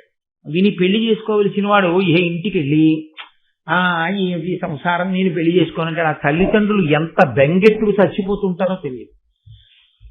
మీకు అనుభవంలో ఉందో లేదో నాకు తెలియదు, కానీ ఇలాంటి ప్రసంగాలు చేసిన పాపానికి ఏమవుతుంటుందంటే నాకు ఫోన్లు వస్తుంటాయి అప్పుడప్పుడు. అయ్యా, నేను పెళ్లి చేసుకోనండి, నేను అది చదివాను ఇది చదివాను, సంసారంలో పడిపోయి పాడైపోవడం ఎందుకండి, నేను ఇలా బ్రహ్మచారిగా ఉండిపోయి తరించాలనుకుంటున్నాను. అప్పుడు నేను తరచుగా చెప్తుంటా, దేవీ భాగవతంలో కూడా ఉంది జరత్కారు వృత్తాంతం. మహాభారతం ఆదిపర్వంలోనో దేవీ భాగవతంలోంచి ఒకసారి జరత్కారుడి యొక్క వృత్తాంతం చదువుకుని అది చదివిన తరువాత నువ్వు నాకు ఫోన్ చేసి మాట్లాడు అని చెప్తుంటారు. చాలా మంది అది ఎక్కడో సేకరించుకుని చదివిన తర్వాత అయ్యా నేను పెళ్లి చూపులకు వెళ్తున్నానండి అంటుంటారు. అందుకని ఫోన్లే అన్నయ్య గారు మహానుభావుడు వ్యాస భగవానుడు లోకాన్ని ఇలా రక్షించాడు, ఎంతమంది తల్లిదండ్రులు రక్షింపబడుతున్నారు అనుకుంటుంటారు. కాబట్టి పెళ్లి చేసుకోకపోవడం మన నిర్ణయానికి విడిచిపెట్టలేదు సనాతన ధర్మం. అసలు నువ్వు సనాతన ధర్మం నమ్మినవాడివైతే సన్యసించనన్నా సన్యసించాలంత వైరాగ్యం ఉంటే, నీవు సన్యసించకపోతే వివాహం అన్నా చేసుకోవాలి. అటు వివాహము చేసుకోక ఇటు సన్యాసము తీసుకోకుండా ఉండిపోయిన వాడు లోకాన్ని ఉద్ధరించడం మాట దేవుడికు, వాడిని వాడే ఉద్ధరించుకోడు. వాడు పితృదేవతలు కూడా పాడు చేసేస్తాడు. కాబట్టి ఇప్పుడు జరత్కారుని యొక్క తల్లిదండ్రులు అంటున్నారు, ఆ తండ్రి తాతలు అంటున్నారు, తగియడు పుత్రులంబడసి ధర్మము తప్పక తమ్ము ఉత్తముల్ పొగడగా మన్ మహామతులు పొందుగతుల్ కడు ఘోరనిష్టతో తగిలిత పంబు చేసియును దక్షిణి లెమ్ముగా ఇచ్చి యజ్ఞముల్ ఎడగడ చేసియున్ పడయనేర రపుత్రకులైన దుర్మతుల్. యజ్ఞాలే చేయని, యాగాలే చేయని, కోట్ల రూపాయలు దక్షిణలే ఇవ్వని, ఘోర నిష్టతో తపస్సులే చేయని, వివాహం చేసుకుని పిల్లల్ని కని గృహస్థాశ్రమంలో ఉండనటువంటి వాడికి ఎట్టి పరిస్థితులలో స్వర్గద్వారమును చూడనివ్వరు, వాడు అధోగతికే వెడతాడు. కాబట్టి వివాహము చేసుకుని తీరవలసిందే. మహాభారతంలో వ్యాస భగవానుడు మనకు అందించిన సత్యం, నన్నయ్య వంటి ఋషి మనకు అందించినటువంటి సత్యం. కాబట్టి దీనికి వ్యతిరేకంగా వాదించి మనం ప్రయోజనం ఉండదు. మనం పితృరుణాన్ని తీర్చుకోవడానికి గృహస్థాశ్రమమునందు ప్రవేశించవలసిందే. దాన్ని మీరంతా నోరు కొట్టుకు చెప్పక్కర్లేదు, మీతో సహా మేమందరం చేసిన వాళ్ళమే అని మీరు అంటారు, నాకు తెలుసు. కాకపోతే అదొక ఆర్తి, ధర్మమునందు చెప్పేటప్పుడు అదొక ఆర్తితో నేను అంత గట్టిగా చెప్పడం అంతే. కాబట్టి ఇప్పుడు ఆయన వివాహం చేసుకుంటాను అని తల్లిదండ్రులు ఆ తండ్రి తాతలతో అన్నాడు, నేను చేసుకుంటాను, కానీ నాన్నగారు నాకు ఒక్క కోరిక, నాకు ఏ పేరుందో ఆ పేరే ఉన్న పిల్ల దొరికితే చేసుకుంటాను. ఏదో చిత్రమైన కోరికలు లోకంలో, దానికి ఏమీ అర్థం ఉండదు. వాడికి పెంకితనం, అందుకని సాత్వికమైన పిల్లలు అసలు. పెంకితనం లేకపోతే ఏమిటంటే అందం ఏమిటండి అంటాడు. నాకు ఇంకా ఆశ్చర్యకరమైన ఏమిటంటే సభాముఖంగా చెప్పకూడదు కానీ ఆ పిల్ల ఎంతో సంస్కారవంతురాలు. పెళ్ళైన తర్వాత వాడు తినేస్తాడు. అలా నువ్వు నన్ను ఏమండి ఏమండి అనకూడదు, పేరు పెట్టి పిల్లంటాడు. తప్పండి, మా నాన్నగారు వింటే పీక నొక్కేస్తాడు. పేరు పెట్టి పిలవడం ఏమిటండి, తప్పలా పిలవకూడదు భర్తని. మా నాన్నగారు పుట్టినప్పటి నుంచి నూరు పోసారు, నేను పుట్టిన కుటుంబం అటువంటిది, పేరు పెట్టి పిలవడం ఏం ప్రారంభం అండి, అలా పిలవకూడదండి, మీ నాన్న వినకుండా పిల్లండి. ఏం చెప్తాం? ఎందుకు ఆఘాయిత్యం కోరిక అంటే వాడు ఎక్కడో విన్నాడు, అందుకని వాడు తప్పిస్త కోరిక. పేరు పెట్టి పిలిపించుకోవాలి, భార్యతో పేరు పెట్టి పిలిపించుకోవడం ఏంటి? చక్కటి సంప్రదాయం ఒకటి ఉంది కదా ఆ లోకంలో, భర్తని దైవంగా చూసామండి అని పిలవడం. వాడు పేరు పెట్టి పిల్లంటే నేను అక్కడక్కడ విని, ఏంటి పేరు పెట్టి భర్తని పిలవడం ఏమిటి అని అడిగితే, అలా పిలిస్తే ఆయనకి ఇష్టం అని చెప్తుంటారు. నాకు అప్పుడు అసలు ఏం మాట్లాడాలో అర్థం కాక మౌనంగా ఓహో సరే, లోకంలో బహుశా ఇలాంటివన్నీ కనపడితేనే ఉపన్యాసాలు చెప్పగలనని ఈశ్వరుడు నాకే చూపిస్తాడులా ఉంది ఇలాంటివన్నీ అనుకుని ఆ ప్రారంభం అనుకుని వెళ్ళిపోతుంటారు.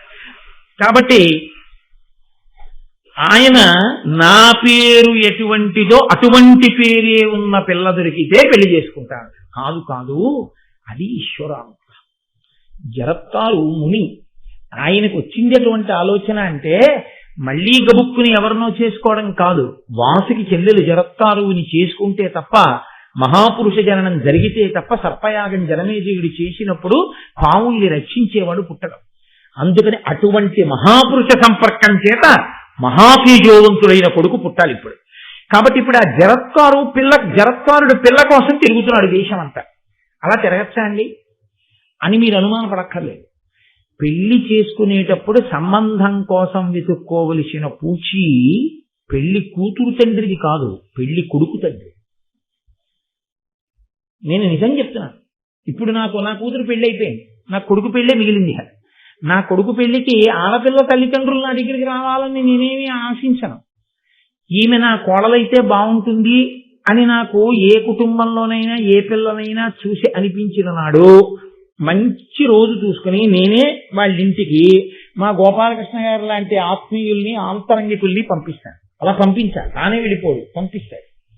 పంపించి ఈ పిల్లని అడుగుతాను, అయ్యా మీ పిల్లని కోటేశ్వరరావు గారు కోడల్ని చేసుకోవాలనుకుంటున్నారు, మీరు అంగీకరిస్తారా అంటే ఆయన అంగీకరిస్తాం, కోటేశ్వరరావు కోడల్ని చేస్తాం అని అనాలి. కాబట్టి నా కోడల్ని నేను వెతుక్కోవాలి, అంతేగాని కోటేశ్వరరావు అబ్బాయి మా అమ్మాయికి ఇస్తారా అండి అని వాళ్ళు నా కోసం మా అబ్బాయి కోసం వెతుక్కోక్కర్లేదు.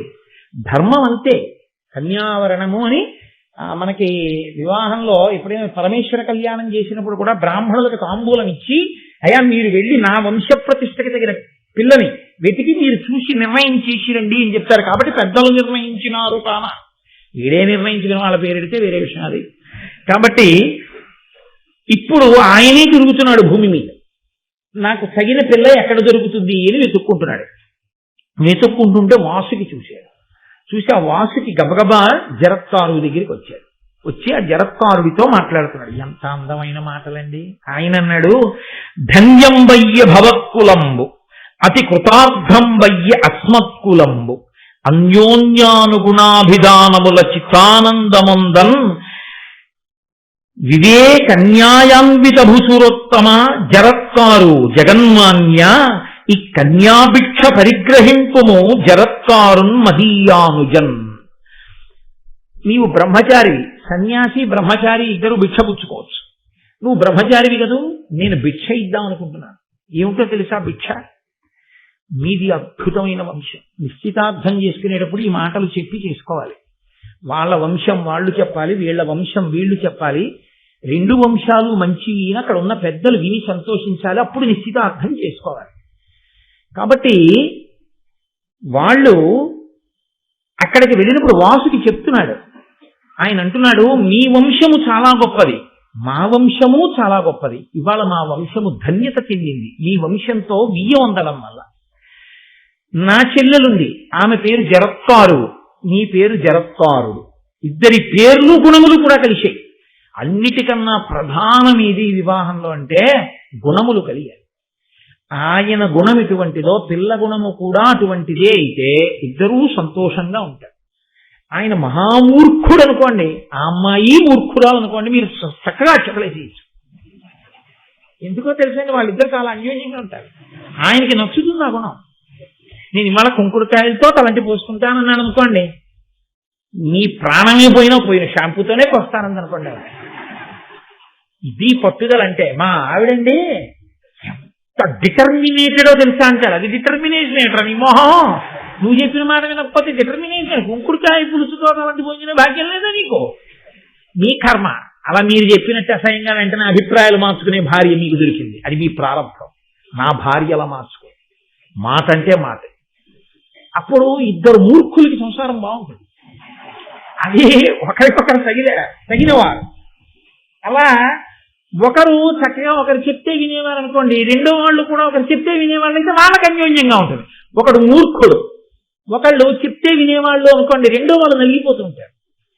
ఈవిడ వినడమే, ఆయన వినడు. ఎప్పుడు ఆయన జీవితంలో వినడం అన్నది లేదు, ఈవిడ జీవితంలో ఆయనకి చెప్పడం అన్నది లేదు, చెప్పి ఒప్పించడం అన్నది లేదు. వాళ్ళ జీవితం అంతా అలాగే ఉండిపోతున్నప్పుడు ఏమిటి మన ఇద్దరం అక్షతలు వేసి ఉపయోగం ఏమి ఉండదు.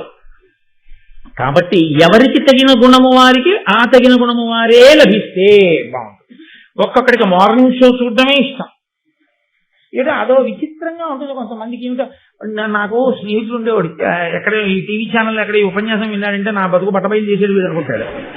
వాడిని ఉదయం ఎందుకు సెలవు కదురా ఫస్ట్ షోకి వెళ్ళరా అంటే, అలా కాదు నీకు తెలీదు, పొద్దున్న 8:30 కల్లా పలహారం చేసేసి ఆ టికెట్లకి క్యూలో నిలబడి వెళ్ళి పోరాటం చేసి టికెట్ కొనుక్కుని వెంటనే లోపలికి వెళ్ళిపోయి బయటంతా వెన్నెలుగా ఉంటే ఇక్కడ చీకట్లోకి వచ్చిన సినిమా చూసి 1:30 అయిపోకో 1 అది విడిచిపెడితే అప్పుడు నకలాడుతూ ఇంటికి వెళ్ళి అప్పుడు పెట్టించుకుని అన్నం తిని పడుకుంటే ఎంత సంతోషంగా ఉంటుందో. సెలవు నీకేం తెలుసు, నువ్వు ఎప్పుడు ఫస్ట్ షోకి వెళ్దామంటావు.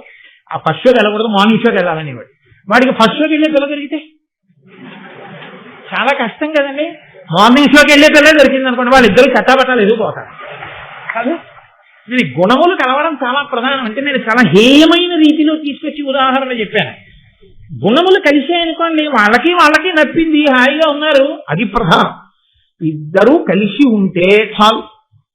కాబట్టి ఇద్దరూ కలిసి ఉంటారు గుణములు. ఇద్దరి పేర్లు కూడా కుదిరేయో, ఇది విచిత్రం అన్నాడు వాసు. గుణములే కాదు పేర్లు కూడా కలిసే మీ ఇద్దరికి. నా చెల్లెలి పేరు జరత్కారు, నీ పేరు జరత్కారుడు. బాగుంది కదా చక్కగానే. జరత్కారు జరత్కారు అని వేస్తే చూసేవాళ్ళు ఇదేం వెడ్డింగ్ కార్డు అని తెలబోరు. కాబట్టి ఈ పెళ్లి చేద్దామా అంటే ఆయన కూడా నేను ఇలాంటి పిల్ల కోసమే వెతుక్కుంటున్నాను తప్పకుండా, కాబట్టి పెళ్లి చేసుకుందాం. కానీ మీరు ఇందులో ఈయన స్వభావంలో ఒక గుణం చూడాలి. అది దైవదత్తమో ఇంకొకటో కానీ ఎప్పుడు తనకు నిర్ణయం చేసుకుని ఆ నిర్ణయానికి కట్టుబడిపోవడం ఆయన లక్షణం, ఆ జరత్కారుడికి. కాబట్టి ఇప్పుడు ఆయన ఇదిగో నీకు పిల్లని ఇస్తున్నాను స్వీకరించు అంటే ఆయన అన్నాడు తప్పకుండా అని, నేను నిన్ను వివాహం చేసుకుంటున్నాను, పణిగ్రహణం చేసి నిన్ను నా పత్ని స్థానంలోకి తీసుకుంటున్నాను. కానీ ఒక్కటి గుర్తుపెట్టుకో, ఎన్నాళ్ళు నువ్వు నన్ను అగౌరవపరచకుండా ఉంటావో అంతకాలం మన ఇద్దరం కలిసి ఉంటాం. నియమాభీరుడకు పతికి పవళు రేలును ఏమరక పరిచరించుతునుండెన్. కత్తి మీద నడిచేవాడు ఎలా నడుస్తాడో అంత జాగ్రత్తగా పగలనక రేయనక ఆయన్ని అనువర్తిస్తూ కాలం గడుపుతాం. సరే, అనవరత భక్తి బాయక తన పతికిన్ ప్రియము చేసి తద్దయు గర్భం వనురక్తి దాల్చి యొప్పెను దినకర గర్భయగు పూర్వ దిక్సతి ఊలెన్. అపారమైనటువంటి అనురాగంతో ఆయన్ని అనుకరించి ఆయనని అనువర్తించిన కారణం చేత భర్త యొక్క అనురాగమును పొందినదై ఆయన అనురాగ ఫలితముగా ఆమె గర్భమును ధరించింది. ఇప్పుడు ఆమె గర్భముతో ఉంటే ఎలా ఉందో చెప్తున్నారు నన్నయ్య గారు. సూర్య భగవానుడనబడేటటువంటిది బిడ్డని ప్రసవించేటటువంటి పూర్వ దిక్కు తూర్పు దిక్కు అనే కాంత ఎలా ఉంటుందో అలా ఉంది. తూర్పు దిక్కు అన్న కాంత కడుపులో సూర్యుడు అన్న పిల్లాన్ని పెట్టుకుని ప్రసవించింది అనుకోండి, పుట్టే పిల్లలు నెత్తుటి గుడ్డు కదండి పుడతారు, నెత్తుటి గుడ్డు పుడుతుంది. అందుకే సూర్యోదయం కూడా ఎర్రగా ఉంటుంది. అంతటి నిత్యుటి గుడ్డుని కడుపులో పెట్టుకున్న పూర్వదిక్కనబడేటటువంటి కాంత ఎలా ఉందో గర్భిణీ జరత్కారు అలా ఉంది. ఎందుకు ఆ మాట అన్నాం? అక్కడ సూర్యోదయం అయితే చీకట్లు పోతాయి, అక్కడ సూర్యోదయం అయితే రాక్షసులు పోతారు. ఇక్కడ ఈవిడ గర్భం పండి పిల్లవాడు పుడితే పాములకి అలుముకున్న చీకట్లు పోతాయి. జరత్కారు వంశంలో ఒక్క వేరు ఉన్నటువంటి దుబ్బులు పట్టుకుని వేలాడుతున్నటువంటి తాతతండ్రులు ఊర్ధ్వలోకాలకు వెళ్ళిపోతారు. కాబట్టి ఇద్దరిని అనుగ్రహిస్తాడు సూర్యుడు వచ్చి అనుగ్రహించినట్టు. అందుకని పూర్వ దిక్కుతో పోల్చారు ఆవిడ్ని. సరే, ఒకనాడు ఆయన కృష్ణాజినాన్ని ఆసనంగా వేసుకుని పడుకుని భార్య తొడ మీద తల పెట్టుకుని నిద్రపోతున్నాడు జరత్కారుడు. సూర్యాస్తమయం అయిపోతుంది. ఆశ్రమంలో అందరూ సంధ్యావందనం చేసుకుంటున్నారు. సంధ్యావందనం అత్యంత ప్రధానమైన విషయం. సంధ్యావందనం గురించి చెప్పినప్పుడు ఎంత గొప్ప విషయం చెప్తారంటే అసలు నిజంగా అదొక్కటి చేస్తే చాలండి. అలా నియమంగా జీవితంలో ఏ కారణం చేతనైనా సంధ్యావందనాన్ని విడిచిపెట్టి ఎక్కడికైనా వెళ్ళి మళ్ళీ రాత్రి 10 వస్తాననుకుంటే నియమంగా సంధ్యావందనం చేసి ఆయన ఇంటికి వెళ్ళి చెప్పుకోవాలి, అయ్యా ఈ పూట నేను సంధ్యావందనం చేయలేకపోతున్నాను, మీరు సంధ్యావందనం చేసి అర్ఘ్యమిచ్చినటువంటి జలములు కొన్ని తీసి పక్కన పెట్టండి, నేను అక్కడి నుంచి తిరిగి వస్తూనే మీ ఇంటికి వస్తాను, మీరు నాకు తీర్థం ఇచ్చిన తర్వాత వెళ్ళి అప్పుడు నేను భోజనం చేస్తాను లేకపోతే పలహారం చేస్తాను. తప్ప సంధ్యావందనాన్ని మానడానికి వీళ్ళు. అంత ప్రధానమైన విహిత కర్మ సంధ్యావందనం. అందరూ సంధ్యావందనం చేస్తున్నారు, ఈయన నిద్రపోతున్నాడు. పైగా సూర్యోదయ సమయమునందు నిద్రపోకూడదు, నిద్రపోయినా కొంత క్షమార్పణ ఉంటుంది.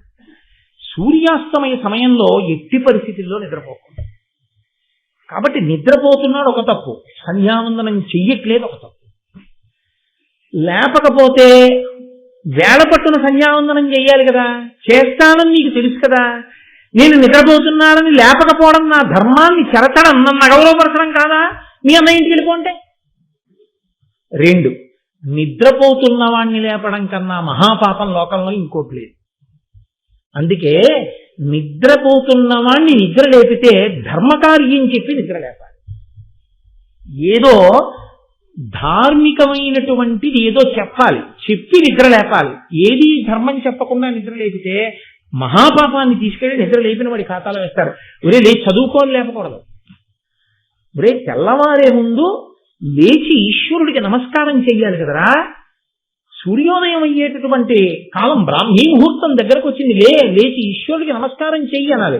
వాడు ఈశ్వరుడికి నమస్కారం చేయడానికి లేచిన తర్వాత ఇప్పుడు కూర్చుని చదువుకోవాలి. అంతే తప్ప ఏ కారణము లేకుండా నిద్ర లేపకూడదు. ఏదో కారణం సినిమా టికెట్ రావాలి కొంచెం లేపకూడదు. ధర్మకార్యమునకు మాత్రమే నిద్ర లేపాలి. ధర్మకార్యమనగా దైవ కార్యమునకే నిద్ర లేపాలి. అందుకే కౌసల్యా సుప్రజా రామ పూర్వా సంధ్యా ప్రవర్తతే ఉత్తిష్టరవశార్థూల కర్తవ్యం దైవమాన్నికం. రాముణ్ణి లేపితే ఎందుకు లేవాలో కారణం చెప్పి లేపాడు విశ్వామిత్రుడు. ఈశ్వరుడు పడుకున్నాడని తెలిసిన కాబట్టి కారణం చెప్పాలి. సంధ్యావందనానికి లేపాలి ఇప్పుడు నేను. కాబట్టి ధర్మలోపం జరగదు, లేపితే తప్పు కాదు. కానీ నేను నిద్రపోతుంటే ఎందుకు లేపాలని కోప్పడితే సరే, నేను నిద్రపోతుంటే ఎందుకు లేపామని కోప్పడినా పర్వాలేదు నాకు, ఎందుకని ఆయన ధర్మం నిలబెట్టిందని అయ్యాను కాబట్టి నిద్ర లేపేస్తాను అని ఆయన నిద్ర లేపి ఆశ్రమంలో అందరూ సంధ్యావందనం చేసుకుంటున్నారయా, నువ్వు కూడా సంధ్యావందనం చేసుకోవాలి కదా, లేవండి నిద్ర అందావిడ. అంటే ఆయన వెంటనే దిగ్గున నిద్ర లేచారు. అంటే ప్రతి చిన్న విషయాన్ని ఎందుకు చూపిస్తారో తెలుసా అండి? ధర్మము ఎంత గొప్పదో చూపించడం కోసం. అసలు ఇంట్లో అలా నిద్ర లేపడం అన్నది ఒక్కటి అలవాటైతే ఇల్లంతా బాగుంటుంది. భార్య భర్తని లేపినా, భర్త భార్యని నిద్ర లేపినా ధర్మం చెప్పి నిద్ర లేపాలి. కాబట్టి ఇప్పుడు ఆయన లేచన్నాడు, దేనికి లేపావు? నిద్రపోతున్నవాణ్ణి లేపడం తప్పని నీకు తెలీదా? నా పట్ల అగౌరవం కాదా అన్నాడు. అంటే ఆవిడంది కాదు, ధర్మం చెడిపోతోంది, అవతల సూర్యాస్తమయం అవుతోంది, సంధ్యావందనం చెయ్యాలి మీరు, కాబట్టి మరి నేను నిద్ర లేపకపోతే మీ ధర్మం పాడవుతుంది, మీ ధర్మం పాడవకూడదు కాబట్టి నిద్ర లేపాను, ఇందులో అగౌరవం ఎక్కడుంది అని. ఆయన ఏమన్నాడో తెలుసా అండి? ఇనురస్తమింపబోయిన అనగా బోధింపవలనప్పుడు నా మేకనునంతకు నుండక ఇనుడొనరగా అష్టాత్రికేగ నోడడే చెప్పుమా. ఏమన్నావు? నేను నిద్రపోతుండగా నేను లేచి సంధ్యావందనం చెయ్యక ముందు సూర్యుడు అస్తమించడమే. ఎంత ధైర్యం సూర్యుడికి! జరత్కారుడు నిద్రపోతున్నాడు, నేను కానీ అస్తమించానా ఆయనకి ధర్మలోపం వస్తుంది. కాబట్టి జరత్కారుడు నిద్రలేచే వరకు నేను అస్తమించని సూర్యుడు ఉండిపోతాడంతే. నా తపో ప్రభావం అటువంటిది, నా శక్తి అటువంటిది. నేను నిద్రలేచే వరకు సూర్యుడు అస్తమించాడు. నా గురించి సూర్యుడు అంత భయపడతాడు. సూర్యుడు నా యొక్క శక్తిని అంతగా లెక్క కట్టినవాడు. అటువంటి సూర్యుడు లెక్క కట్టి అస్తమించలేదు, నువ్వు మాత్రం సూర్యుడు అస్తమిస్తాడు, నువ్వు నిద్రలేని నన్ను లేపావు అంటే నా శక్తిని అంత తక్కువ అంచనా వేశావు. ఇది నాకు అగౌరవం కాదా? కాబట్టి నువ్వు మీ అన్న ఇంటికి వెళ్ళిపో, నేను ఆశ్రమానికి వెళ్ళిపోతున్నాను. ఏమి ప్రారంభం ఎవరైనా ఊహిస్తారా? అది ఆవిడ అన్నగారింటికి వెళ్ళిపోయింది, ఆయన ఆశ్రమానికి వెళ్ళిపోయాడు. పైగా చెప్పాడు, నువ్వు బెంగ పెట్టుకో, నీ కడుపులో అగ్నిహోత్రుడు సూర్యుడు ఎటువంటి వాళ్ళో అటువంటి తేజోవంతుడు పెరుగుతున్నాడు. ఆ బిడ్డడు చాలు మన జన్మ తరించి. అంటే వాళ్ళ జీవితాలు అలా ఉండేవండోయ్. ఒక్కొక్కరు వివాహం చేసుకుంటే అసలు కామదృష్టి లేదన్న స్త్రీనే చేసుకున్నారు. హనుమ చేసుకున్నారు సువర్చనం. అందుకే ఆమెకి కామదృష్టి లేదు, ఆయనకి కామదృష్టి లేదు. ఇద్దరు అలా ఉండి తరించారు. వాళ్ళు తరించారంటే వాళ్ళ స్థితి వేరు, ఒకరితో ఒకరికి పోలిక ఉండదు. కాబట్టి బ్రహ్మచర్యంలో సంగీసించిన శంకరాచార్యుల వారికి బ్రహ్మచర్యము సంసారము ఇలాంటివన్నీ చెప్పచ్చా అంటే చెప్పకూడదు, ఎందుకంటే ఆయన సన్నిసించారు. కాబట్టి ఇప్పుడు ఆవిడ అన్నగారు వాసుకి దగ్గరికి వెళ్ళిపోయింది, ఆయనేమో ఆశ్రమంలో తపస్సు చేసుకోవడానికి వెళ్ళిపోయాడు.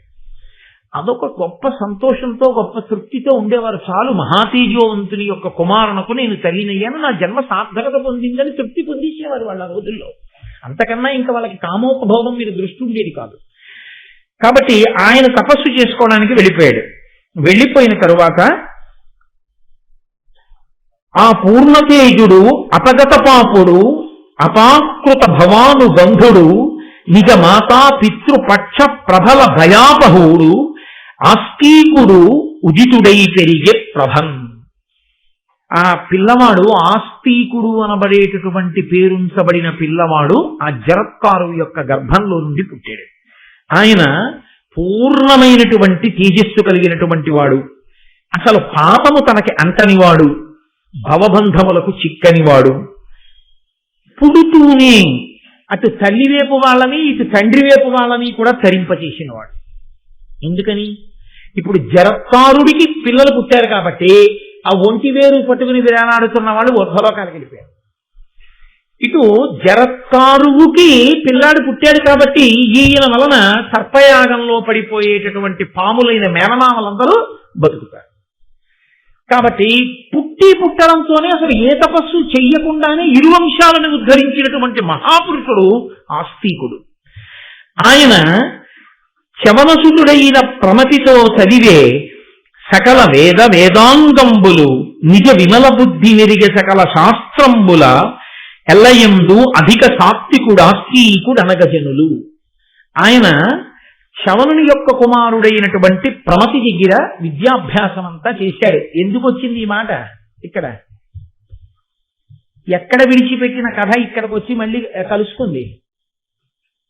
మీతో నేను ప్రారంభం చేసినప్పుడు భృగు వంశంలో పుట్టినటువంటి భృగువు పులోమ అనేటటువంటి తన భార్యని అగ్నిశాలలో అగ్నిని రక్షిస్తుందని చెప్పి స్నానానికి వెడితే పులోముడనబడేటటువంటి రాక్షసుడు వచ్చి అగ్నిహోత్రుణ్ణి ఈమె ఎవరు అని అడిగి ఆ పులోమని ఎత్తుకుని తీసుకెళ్లిపోతుంటే పంది రూపంలో ఆమె గర్భం నుంచి జారిపడిన చవనుడు కన్నులు తెరిచి చూసినంత మాత్రం చేత ఆ పులోముడన్న రాక్షసుడు మరణిస్తే ఆమె పిల్లాన్ని ఎత్తుకుని వధూసరా అని ఆవిడ కన్నుల వెంట కారిన నీరు నదిగా మారితే బ్రహ్మగారు దానికి పేరు పెడితే ఆవిడ తిరిగి వస్తే ఎవరు చెప్పారు నువ్వు పులోమ అని అడిగితే అగ్నిహోత్రుడంటే అగ్నిహోత్రుడు సర్వభక్షకుడు అవుతాడంటే బ్రహ్మగారు వచ్చి నువ్వు సర్వభక్షకుడైనా పవిత్రుడుగానే ఉంటావంటే ఆ పుట్టినటువంటి క్షవరుడు అనేటటువంటి పిల్లవాడు శర్యాతి యొక్క కుమార్తె అయినటువంటి సుకన్యని వివాహం చేసుకుంటే ఆ క్షవరునికి సుకన్యకి కలిపి ఇదిగో ఇప్పుడు ఈయన చదువుకున్నటువంటి ప్రమతి అనబడేటటువంటి పిల్లవాడు పుడితే ఆ ప్రమతికి ఘృతాచికి కలిపి పుట్టినటువంటి వాడు రురుడైతే ఆ రురుడు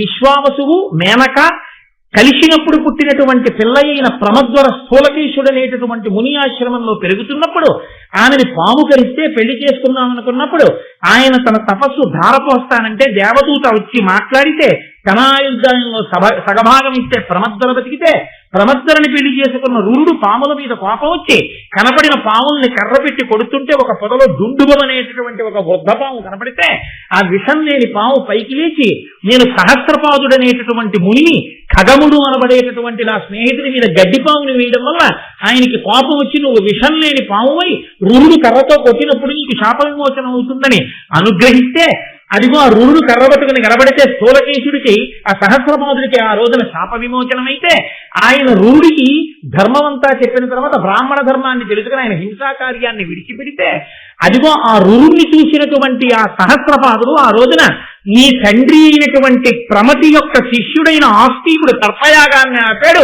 నువ్వు పావుల్ని చంపుతావేరా అన్నాడంటే ఈ మాటలు వింటున్నటువంటి సౌతి పురాణం చెప్తున్నప్పుడు శౌనకాది మహర్షులందరూ కూడా ఎవరా ఆస్తికుడని అడిగితే వినతాకదురు ఆ కథ దగ్గర నుంచి ఇదిగో ఇవాళ ఇప్పుడు పుట్టినటువంటి ఆస్తికుడి వరకు కథ వచ్చింది. దాన్ని మీరు అలా కలుపుకోండి. కాబట్టి ఇప్పుడు ఈ ఆస్తికుడు చవనుని యొక్క కుమారుడైన ప్రమతి దగ్గర చదువుకున్నాడు. చదువుకుని విద్యాభ్యాసం చేసి సర్వశాస్త్రములను నేర్చుకున్న తర్వాత ఈయన పరమ సంతోషంగా తిరిగి పెద్దవాడయ్యాడు. ఇప్పుడు కథ మళ్ళీ ఇంకొక భాగం వైపుకు వెడుతోంది. పరీక్షిన్ మహారాజు గారి దగ్గరికి ఉదంకుడు వెళ్ళాడు. వెళ్ళి సర్పయాగం చెయ్యమని తన కోపాన్ని జనమేజయుడి మనసులోకి ప్రవేశించేటట్టుగా మాట్లాడితే జనమేజయుడు అన్నాడు, ఈ ఉదంకుడు నా తండ్రిని తక్షకుడు కరిస్తే చనిపోయాడు అంటున్నాడు, నా తండ్రి ఎలా మరణించాడో ఒకసారి చెప్పండి అన్నాడు మంత్రుల్ని. అంటే ఆ మంత్రులు లేచి పరీక్షితుతో అన్నారు, అభిమన్యునకు విరాటాత్మజయైన ఉత్తరకును పుట్టిన ధర్మమూర్తి కౌరవాన్వయ పరీక్షయమున ఉదయించి ప్రథం పరీక్షితుడు నా బరగువాడు ధర్మార్థకామముల్ తప్పక సలుపుచు పూని భూప్రజనెల్ల పుణ్యచరిత అనగుడై రక్షించి 67 రాజ్యంబు చేసిన రాజ వృషభుడు అధిక ధర్మమార్గుడైన నీ ఎట్టి సత్వత్రు బడసియున్న పుణ్యుడు అన్యనాథ మకుట మణి గణ ప్రభారంజిత పాద పంకజుండు భరతనిభుడు. నీ తండ్రి అయినటువంటి పరీక్షిత్తు ఉత్తర విరాట్ రాజు యొక్క కుమార్తె అయినటువంటి ఉత్తరని అభిమన్యుడు వివాహం చేసుకున్నప్పుడు అభిమన్యుడికి ఉత్తరకి పుట్టినవాడు నీ తండ్రి అయిన పరీక్షిత్. ఆ పరీక్షిత్తు నీ తాత అయినటువంటి అర్జునుడితో సమానం. ఎందుకని? ఈ పరీక్షిత్ ఇప్పుడు వింటున్నటువంటి జనమేజయుని యొక్క తండ్రి పరీక్షిత్, పరీక్షిత్ యొక్క తండ్రి అభిమన్యుడు, అభిమన్యుని యొక్క తండ్రి అర్జునుడు, అర్జునుని యొక్క తండ్రి పాండురాజు. వంశంలో పోలికలు వస్తాయనడానికి పోలిక ఏమిటో తెలుసా అండి? ఎక్కడో ముత్తాత పాండురాజుకి వేటంటే ఇష్టం, అదే పోలిక ఇప్పుడు వచ్చింది పరీక్షిత్కి. ఆ వేట కోసమే వెళ్ళి అదిగో ఆ శమీకుడు అనబడేటటువంటి ఋషి యొక్క మెడలో చచ్చిపోయిన పాము తీశాడు. వంశంలో ఉన్న పోలికలు పిల్లలకు వస్తాయంటే అది అందుకే వంశంలో 7 తరాలు అటు ఇటు చూసి పిల్లనిస్తారు, లేకపోతే అట్లాంటి అఘాయిత్యం ఉన్న వాళ్ళు ఇక్కడ పుడితే అందుకని. కాబట్టి అదిగో అభిమన్యుడికి విరాట రాజపుత్రి అయినటువంటి ఉత్తరకి పుట్టినటువంటి ధర్మమూర్తి నీ తండ్రి కౌరవాన్వయ పరిక్షయమునను దయించి పరీక్షితుడు నా బరగువాడు. ఆయన కురువంశం, కురువంశంలో ఉన్నటువంటి వాళ్ళే పాండవులు కూడా, కాబట్టి కౌరవులే. కాబట్టి అదిగో ఆ కౌరవులు అంటే పాండవుల యొక్క సంతతి అంతా కూడా నశించిపోయి అభిమన్యుడు కూడా మరణించి ఉప పాండవులు కూడా మరణించిన తరువాత ఇంకా పాండవుల యొక్క వంశాంకురము ఉత్తరాగర్భమునందు మిగిలిపోయిన ఒక్క పరీక్షితే ఉన్నప్పుడు ఆ ఒక్క పిల్లవాడు కూడా బతకకూడదని పిండం మీదకి బ్రహ్మశిరోనామకాస్త్రాన్ని అశ్వత్థామ ప్రయోగిస్తే ఆమె కృష్ణుడి పాదములు పట్టుకుని ప్రార్థన చేస్తే ఇక్కడ బయట రథం దగ్గర నిలబడిన కృష్ణుడు ఉత్తరాగర్భంలోకి ప్రవేశించి ఆ బ్రహ్మశిరోనామకాస్త్రానికి పిండానికి మధ్యలో నిలబడి ఘోర రూపంతో బ్రహ్మాస్త్రాన్ని సాత్విక రూపంతో పిండాన్ని చూసి బ్రహ్మాస్త్రాన్ని తనలో కలుపుకుని పిల్లాన్ని రక్షిస్తే ఆయన పరీక్షగా విష్ణువుని చూసి పుట్టిన తరువాత కూడా తాత అయిన ధర్మరాజు తొడ మీద కూర్చుని సభలో ఉన్న వాళ్ళందరినీ నేను మా అమ్మ కడుపులో ఉన్నప్పుడు శంఖ చక్ర కదా పద్మములను పట్టుకుని నన్ను రక్షించిన మహానుభావుడు ఎక్కడున్నాడా అని ఇలా పట్టి పట్టి చూస్తుంటే ఆయన్ని దేవరాతుడు అని పేరున్నా కూడా ప్రజలందరూ పరీక్షగా చూస్తారని పరీక్షిత్ అని పిలిచారు. కాబట్టి కురువంశానికి మిగిలిన ఏకైక నలుసు నువ్వు. ధర్మార్థకామములు తప్పక తలుపుచు పూని భూప్రజనెల్ల పుణ్యచరిత అనఘుడై రక్షించి 67 రాజ్యంబు చేసిన రాజవృషభుడు. నీ తండ్రి 60 సంవత్సరములు ధర్మార్థ కామములు తప్పకుండా రాజ్యం చేసినటువంటి మహానుభావుడు. అటువంటి వాడు నీ వంటి సత్పుత్రుణ్ణి కన్నాడు. మీ నాన్న సింహాసనం మీద కూర్చొని పాదపీఠం మీద పాదం పెడితే అన్ని దేశముల నుంచి వచ్చినటువంటి రాజుల యొక్క కిరీటములు నీ తండ్రి పాదముల దగ్గర ఉంచి నమస్కరిస్తే వాళ్ళ కిరీటములలో ఉన్న మణుల కాంతులు మీ తండ్రి పాదములకు నీరాజనములు పట్టేవి. అంత కీర్తి వహించినటువంటి మహానుభావుడు. కానీ ఇదిగో మీ వంశంలో ముత్తాత పాండురాజు గారికి ఉన్నటువంటి బలహీనతలాగే మీ తండ్రి కూడా వేటాడడం కోసమని చెప్పి అరణ్యంలోకి ప్రవేశించి వేటాడుతుండగా ఒక లేడి కనబడితే ఆ లేడిని ఎలా అయినా వేటాడి పట్టుకోవాలని తన పరివారమంతా వెనకపడిపోయి ఎక్కడో ఉండిపోయినా తానొక్కడే ఆ లేడిని వేటాడి తీసుకొస్తానని లేడి వెంట పరిగెడుతూ బాణాన్ని విడిచిపెడితే బాణం తగిలినటువంటి లేడి పరీక్షిత్తుకి దక్కకుండా పారిపోయి శమీకుని యొక్క ఆశ్రమంలోకి వెళ్ళిపోతే లేడిని వెంట తగిలి దాన్ని వేటాడేటటువంటి మిషతో శమీకుడి ఆశ్రమంలోకి వెళ్ళి కన్నులు మూసుకుని అంతర్ముఖుడై ధ్యానంలో ఉన్నటువంటి శమీక మహర్షిని ఇటుగా లేడి పరిగెత్తిందా అని అడిగితే బహిర్ముఖుడు కాడు కాబట్టి శమీకుడి జవాబు చెప్పకపోతే ఉద్ధతితో ఆకలి చేత దప్పిక చేత కలిగినటువంటి ప్రకోపం చేత చచ్చిపోయిన పావుని ధనస్సు యొక్క మూపుతో పైకెత్తి ఆయన మెడలో వేస్తే ఆయన కుమారుడైనటువంటి శృంగికి ఈ విషయం తెలిసి నా తండ్రిని ఇంత అగౌరవపరుస్తాడా దేశమేలే రాజని నేటికి 7వ రాజు తక్షకుని యొక్క విషాగ్ని చేత నా తండ్రి మూపుదవనందు మృత సర్పాన్ని వేసినటువంటి పరీక్షిత్తు తక్షకుని అగ్నిజ్వాలల యందు కాడి బూడిదగుగాక అని శాపవాక్కు విడిచిపెట్టి తండ్రి దగ్గరికి వచ్చి అభివాదం చేసి గోత్రనామాలు చెప్పుకుని భూమి మీద పడి నమస్కరిస్తున్న సమయంలో ఆ మహానుభావుడు శమీకుడు కన్నులు విప్పి తన కొడుకైన శృంగిని చూసి ఏరా బాధగా ఉన్నామని అడిగితే నాన్నగారు మీ మూపు మీద పరీక్షిత్ మృత సర్పాన్ని వేశాడు, కోపం వచ్చినేటికి 7వ నాడు ఆయన మరణించాలని నేను శాపవాక్కు విడిచిపెట్టాను. అదిగో ఆ మూపురం మీద పాము తీశాను, నాకు చాలా బాధ కలిగింది నాన్నగారు. ఆ పరీక్షిత్తు చేసినటువంటి దుష్కృత్యానికంటే శమీకుడు చూసి ఎంత పని చేశావురా, చంద్రవంశంలో పుట్టినవాడు, మహాపురుషుడు, రాజ్యమును ధార్మికంగా పరిపాలిస్తున్నవాడు, అందరినీ కాపాడేటటువంటి ప్రభువుని నీ యొక్క వ్యగ్రమైన వాక్కు చేత అర్ధాయుష్కుణ్ణి చేసి పడగొడుతున్నావు. దీనివల్ల లోకమంతా పాడైపోదా? కోపం అనేది రానీకూడదు, కానీ కోపం వస్తే ఎన్ని ఉపద్రవాలు వస్తాయో వినరా అని ఆ రోజున కొడుకు శృంగితో శమీకుడు అన్నాడు, క్రోధమ తపమున్ చెరసును, క్రోధమ అనిమాదులైన గుణముల బాపున్, క్రోధమ ధర్మక్రియలకు బాధయగున్, క్రోధిగా తపస్వికి తిన్నే. క్రోధము ఆవహించినటువంటి వాని యొక్క తపస్సు చెడిపోతుంది. క్రోధము వలన అనిమాది సిద్ధులు గుణములు అన్ని నశించిపోతాయి. క్రోధము ధార్మికమైనటువంటి పనులు చెయ్యనివ్వదు. క్రోధమున్నటువంటి వాడు ఇక తపస్వి ఎలా అవుతాడు? చమలేని తపసితనమును ప్రమత్తు సంపదయు ధర్మ బాహ్య ప్రభు రాజ్యము భిన్న కుంభములతో యముల భక్తుల అధృవంబులకు ఇవియల్లన్. క్షమలేని తపసితనమును, ఓర్పులేనటువంటి తపస్సు, అలాగే పరాకుగా ఉండకపోవడం వల్ల ఐశ్వర్యం నిలబడకపోవడం అనేటటువంటి లక్షణం. అంటే పరాకు ఉన్నటువంటి వాడికి ధనం ఉంటుంది, పరాకు లేకపోవడం అనేటటువంటి వాడికి ధనం జారిపోయినట్టు ధర్మం విడిచిపెట్టినటువంటి రాజుకి రాజ్యం ఎలా నశిస్తుందో అది తగిలిపోయిన కుండలో పోసినటువంటి నీరు కారిపోయినట్టే. క్రోధమున్న వాడికి తపస్సు ఫలించదు, ధర్మం విడిచిపెట్టిన వాడికి రాజ్యం నిలబడదు, పరాకు లేని వాడికి ఐశ్వర్యం నిలబడదు, తగిలిపోయిన కుండలో నీరు పోసిన వాడికి నీరు నిలబడదు. కాబట్టి నీకెందుకురా తపస్సు? ఇంత క్రోధం ఉన్న వాడికి నీకు తపస్సు ఫలిస్తుందా? ఎంత తప్పు పని చేశావురా అని గౌరముఖుడు అనబడేటటువంటి ఒక మునిని పిలిచి నేటికి 7వ రోజున మరణించాలని రాజుకి నా కొడుకు శాపం ఇచ్చాడు. వెంటనే భద్రతా ఏర్పాట్లు చేసుకుని మంత్రతంత్రములు తెలిసి ఉన్నటువంటి నిపుణులైన బ్రాహ్మణుల్ని పక్కన పెట్టుకుని ఎంత మాత్రమూ పరాకు లేకుండా తనను తాను రక్షించుకోమని పరీక్షిత్ మహారాజుకి నా వాక్కుగా చెప్పండి ఆ గౌరముఖుడనబడేటటువంటి ముని పరీక్షిత్తు దగ్గరికి పంపిస్తే ఈయన వెళ్లి పరీక్షిత్తుకి చెప్తే శమీక మహర్షి కొడుకుని అడిగాడు ఆ రోజున, నువ్వు వెనక్కి తీయలేవా నీ శాపాన్నని. నాన్నగారు నేనేం చెయ్యలేని, ఇప్పటికే నేను విడిచిపెట్టిన శాపవాక్కు తక్షకుడిలో ప్రచోదనం చేసి బయలుదేరిపోయి ఉంటాడు కలవడానికి పరీక్షిత్తుని అన్నాడు. ఆ మాట చెప్పినట్టుగానే మహానుభావుడు బయలుదేరాడు. బయలుదేరి గబగబా వచ్చేస్తున్నాడు. వచ్చి ఇంకా పరీక్షిత్తుని కాటు వెయ్యాలి, అది 7వ రోజు. ఇంకా ఆ ఒక్క రోజు దాటిపోయిందా ఇక పరీక్షిత్తు బతికేస్తాడు. కాబట్టి ఆయన ఒక పెద్ద ఒంటి స్తంభపు మేడ కట్టుకుని మంత్రతంత్రములు తెలుసున్న వాళ్ళందరినీ పక్కన పెట్టుకుని సకలోర్వీషుడు అతి ప్రయత్నపరుడై సర్వక్రియా దక్ష తక్షకోటుల్ పనిచేయగా ఘనతరైక స్తంభహర్మ్యంబు తక్షక భీతిని రచయించి పంచి దృఢరక్షం దానిలో నుండి బాయక రాత్రిన్ దివ జాగరూక హిత భృత్యామాచ్య వర్గంబుతోన్.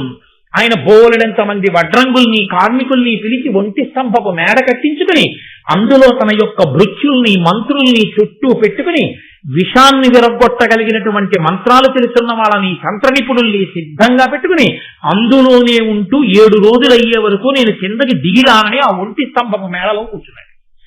కూర్చునుండగా 7వ రోజు వచ్చింది. బయలుదేరాడు. ఎవరు? తక్షకుడు. ఆయన్ని కరుస్తాను. ఈలోగా బ్రహ్మగారు ఏం చేశారంటే, ఈ లోకంలో పాములు ఎవరిని పడితే వాళ్ళని కరిచేస్తున్నాయి, కరిస్తే పాపం చనిపోతున్నారు. పాము కరిస్తే చనిపోకుండా బ్రతికి ఉండడానికి నేను కశ్యపుడు అనేటటువంటి ఋషికి పాము యొక్క విషాన్ని విరగొట్టగలిగినటువంటి మంత్రాన్ని ఉపదేశం చేస్తానని సాక్షాత్తుగా చతుర్ముఖ బ్రహ్మగారే కశ్యప మహర్షిగా ఉపదేశం చేశారు. ఆ కశ్యప మహర్షి ఎంత గొప్పవాడంటే, ఆయన నేను బయలుదేరి వెళ్లి లోకాన్ని రక్షించగలిగిన ప్రజ్ఞావంతుడు కనుక పరీక్షిత్తుని తక్షకుడు కరిస్తే మరణించబోయే రాజు యొక్క శరీరంలోని విషాన్ని విరగొట్టి నేను పరీక్షిత్తుని రక్షిస్తానని కశ్యపుడు బయలుదేరాడు. ఇద్దరూ బయలుదేరారు. వృద్ధ బ్రాహ్మణ వేషంలో తక్షకుడున్నాడు, కశ్యపుడు వెళుతున్నాడు. ఇద్దరూ కలుసుకున్నారు. దారిలో కలుసుకున్న తరువాత అడిగాడు, ఏమయ్యా నువ్వెవరెక్కడికి వెడుతున్నావు అన్నాడు. అంటే కశ్యప ఋషి అన్నాడు, నేను రాజుని ఇవాళ 7వ రోజు తక్షకుడు కలుస్తాడు. కరిచినప్పుడు నేను ఆయన్ని మళ్లీ విషం పోగొట్టి బ్రతికించడానికి వెడుతున్నానన్నాడు. పిచ్చివాడా, నువ్వు ఆ కోరిక విడిచిపెట్టు. వజ్రాయుధం తగిలిన వాడు బతుకుతాడేమో, తక్షకుడు కరిచిన వాడు బతకడు. నేనే తక్షకుడిని. నేను ఒకసారి కరిస్తే బూది కుప్పగా పడిపోతాడు, మనిషి బతికుండడం కాదు, కాబట్టి నువ్వు బ్రతికించలేవన్నాడు. ఆయన అన్నాడు, బూది కుప్పగా నువ్వు చేసినా నేను బ్రతికించగలను. అయితే ఏది, ఇక్కడ పెద్ద మర్రి చెట్టు ఉంది, దాని కొమ్మలు ఎంత దూరం వ్యాపించాయో తెలియట్లా. పచ్చటి చెట్టు, నేను మొదట్లో కరుస్తాను, బూడిద కుప్పగా పడిపోతుంది, బ్రతికించి చూస్తానన్నాడు. తక్షకుడు కాటు వేశాడు, అది బూది కుప్ప కింద పడిపోయింది చెట్టు. వెంటనే ఈ కశ్యప ఋషి బ్రహ్మగారు తనకి ఉపదేశం చేసినటువంటి మంత్రాన్ని జపం చేసి ప్రయోగించాడు. వెంటనే ఆ మర్రి చెట్టు మళ్ళీ వచ్చేటప్పటికే తక్షకుడు ఆశ్చర్యపోయాడు. అయితే ఈ విషయం ఎలా తెలిసింది హస్తినాపురంలో అంటారేమో, ఒక వ్యక్తి కర్ర పుల్లలు ఏరుకుందామని అరణ్యంలోకి వచ్చి ఆ మర్రి చెట్టు మీదకి వచ్చి ఎండు పుల్లలు విరుచుకుంటున్నాడు. అకస్మాత్తుగా వీళ్ళిద్దరూ మాట్లాడుకుని తక్షకుడు కరవడంలో ఈ వ్యక్తి కూడా కాలి బూడిదైపోయి కింద పడిపోయాడు. మళ్ళీ కశ్యప ఋషి మంత్రప్రభావం చేత చెట్టుతో పాటు ఆయన కూడా బతికాడు. ఆయన తర్వాత పరిగెత్తుకుంటూ హస్తినాపురానికి వెళ్ళి ఈ విషయం అంతా చెప్పాడు. వాళ్ళిద్దరూ ఇలా మాట్లాడుకున్నారు, అందువల్ల బయటకు వచ్చింది లోకంలో. కాబట్టి ఇప్పుడు తక్షకుడు అన్నాడు, నేను కాటు వెయ్యడం అనేటటువంటిది పరమ సత్యం, కాటు వేసేస్తాను. నువ్వెందుకు ఆయన్ని బతికించాలనుకుంటున్నావు? ఒకటి, మహానుభావుడు కాబట్టి బతికిస్తాను. 2, రాజుని బతికిస్తే రాజు అపారమైన ధనం ఇస్తాడు. రాజు ఎంత ధనం ఇస్తాడో అంతకన్నా అధికమైన ధనం ఇస్తాను, నువ్వు బ్రతికించవద్దు, వెళ్ళిపోమన్నాడు. కశ్యప ఋషి కందులు మూసుకుని అంతర్దృష్టితో చూశాడు. రాజుకి మరణము తథ్యము అని తెలిసిపోయింది. అంటే ఒకసారి ఋషివాక్కు ఇక తప్పించుకోవడం కుదరదు, కాబట్టి ఎలాగో మరణిస్తాడు. కాబట్టి నేను ఈ డబ్బు తీసుకుని వెళ్ళిపోదామని ఆయన తక్షకుడు ఇచ్చినటువంటి డబ్బు పెట్టుకుని కశ్యప ఋషి వెళ్ళిపోయాడు. ఇప్పుడు ఈయన కోటలోకి ప్రవేశించాలి, ఒంటి స్తంభపు మేడలోకి. తన సోదరులైనటువంటి పావుల్ని కొంతమందిని పిలిచి, మీరు బ్రాహ్మణ కుమారుల వేషం వేసుకుని ఋగ్వేద యజుర్వేద మంత్రాలు చెప్తూ వెళ్ళండి, కొన్ని పువ్వులు పళ్ళు పట్టుకెళ్ళి ప్రసాదం రాజానికి రక్షగా ఇస్తున్నామని ఇవ్వండి. వేదం చదువుకుంటున్న బ్రాహ్మణ కుమారుల్ని చూస్తే రాజు కాదన్నాడు, తీసుకుంటాడన్నాడు. అంటే వాళ్ళు అలాగే వెళ్ళారు. వెడితే రాజు పాపం ప్రసాదం కదా అని పుచ్చుకున్నాడు. పుచ్చుకుని ఆయన ఆ పళ్ళు తన చుట్టూ ఉన్న మంత్రులకి ఇస్తున్నాడు. ఇస్తూ చాలా ధైర్యంగా ఆయన ఆ మంత్రులతో ఒక మాట అన్నాడు, సూర్యులనున్న మంత్రులను చుట్టములను కడుకూర్చు మిత్రులను సరబలందు చూచి మునిశాపదినంబులు ఒవుదించే అంభోరుహమిత్రుడస్తగిరి పొందడునంచొగి తత్ఫ ఫలావలు వారలకెల్లబెట్టి అనవద్యుడు తనొక పండు తెచ్చరా. అదిగో సూర్యాస్తమయం అయిపోతోంది, పశ్చిమ దిక్కున గురికిపోతున్నాడు సూర్యుడు. 7వ రోజు అయిపోయింది కాబట్టి ఇంక శాపం మన్నించి నేను బతికేసినట్టే. కాబట్టి ఇది ప్రసాదం బ్రాహ్మణ కుమారులు తెచ్చారు, మీరు తినండి అని వాళ్ళందరికీ పెట్టి ఒక పండు తీసి నేను తింటానని ఆ పండుని ఇలా విప్పాడు. విప్పగానే కొనివృత్సుడు లోపల నల్లని క్రిమియైతోచి చూడలత్తుక వర్ణంబున పామి విషవహ్నులు తనుకగా గురువీరు కరచి తక్షకుడరియన్. ఆ పండిల విప్పేటప్పటికి నల్లటి గుడ్లతో ఒక పురుగు కనపడింది. ఆ పురుగు మెల్లగా ఎర్రటి రంగుతో రక్తవర్ణంలో పాము అయింది. ఆ పాము తక్షకుడు. అది వెంటనే రాజుని కరచి పెద్ద స్వరూపాన్ని పొంది అగ్నిహోత్రాన్ని చిమ్మి అక్కడ ఉన్నటువంటి మేడని కూడా కాల్చేసి దూకి పారిపోయాడు. అలా నీ తండ్రి చచ్చిపోయాడయా అంటే జనమేజయుడు మనసు ఎలా ఉంటుంది? ఆయన చాలా వ్యగ్రత పొందాడు తక్షకుడి మీద. నిజంగా కూడా తక్షకుడు యుక్తాయుక్త విచక్షణ లేని పావు. కాబట్టి ఇప్పుడు మంత్రులు అన్నారు, కాదన కిట్టిపాటి అపకారము తక్షకుడేక విప్ర సంబోధన చేసే నృపపుంగవ నీవు అనేక భూసురాపాదిత సర్పయాగమున భస్మము చేయము తక్షకాది కాకోదర సంహతిన్ హుతమహోగ్ర సమగ్ర శిఖాచయంబులన్. ఒక్క బ్రాహ్మణుడు అలా అన్నాడని, తక్షకుడి చేతిలో చచ్చిపోవాలి పరీక్షిత్ అన్నాడని, ఆ బ్రాహ్మణుడి మాట నిజం చేయడానికి తక్షకుడు ఇంత పన్నాగం పని మీ నాన్నని చంపేశాడు. మీ నాన్న మంచితనాన్ని దీన్ని పరిగణలోకి తీసుకోలేదు. ఏమి బ్రాహ్మణ హక్కుకు అంత గౌరవం ఇచ్చాడుగా. ఏది నువ్వు బ్రాహ్మణుల్ని తీసుకొచ్చి యాగం చేసి మొత్తం పాముల సంతతిని అగ్నిహోత్రంలో పారాయి, తక్షకుడిని కూడా తిని ఆయన్ని కూడా బలవ. కాబట్టి నువ్వు ప్రతీకారం చెయ్యవలసిందే, చెయ్యి యాగం అన్నాడు. అనగానే ఆయన అన్నాడు, అయితే యాగశాల నిర్మాణం చెయ్యండి, ఋత్విక్కుల్ని పిలవండి, నేను యాగ దీక్ష తీసుకుంటున్నాను అన్నాడు. దీక్ష అన్న మాట యాగమునకే అనువర్తిస్తుంది కాబట్టి నేను దీక్షితుడిని అవుతున్నానన్నాడు. యాగశాల నిర్మాణం చేశారు. యాగశాల నిర్మాణం చేసినా ఇల్లు కట్టినా వాస్తు అన్నదానికి దాని యొక్క ప్రభావం దానికి ఉంటుంది అని శాస్త్రం చెప్తాం. ఎవరు ఏ మాటలు చెప్పినా మనం శాస్త్రాన్ని నమ్మిన వాళ్ళమైనప్పుడు మనం అలాగే మాట్లాడవలసి ఉంటుంది, మనం అలాగే పాటించవలసి ఉంటుంది. కాబట్టి అందులో ఒక పౌరాణికుడు, ఒక మహానుభావుడు, శాస్త్రములు తెలుసున్నవాడు వచ్చి జనమేజయుడితో అన్నాడు, అనగా ఈ యజ్ఞము విధి సనాధరుత్తి ప్రయోగ సంపూర్ణం వైద్యును గడచన నేరదు నడుమన యుడుగును భూసురోత్తమ నిమిత్తమునన్. ఈ యాగశాల నిర్మాణంలో దోషం ఉంది. యాగశాల నిర్మాణంలో దోషం ఉన్న కారణం చేత ఎంత గొప్ప బ్రాహ్మణుల్ని నువ్వు తీసుకొచ్చినా, ఎంత గొప్ప యజ్ఞ సంభారాలు నువ్వు తీసుకొచ్చినా ఈ యాగం మధ్యలో ఒక బ్రాహ్మణుడి వల్ల ఆగిపోతుంది. జనమేజయుడు లక్ష్య పెట్టలేదు. లక్ష్య పెట్టకుండా ఆయన ఆ యాగం చెయ్యడం కోసం అని చెప్పేసి సిద్ధపడ్డాడు. జనమేజయుడి యొక్క భార్య కాశీరాజు యొక్క కుమార్తె అయిన వపుష్టమ. ఆ వపుష్టమతో కలిసి భార్య లేనివాడు యాగం చేయడానికి అర్హుడు కాడు.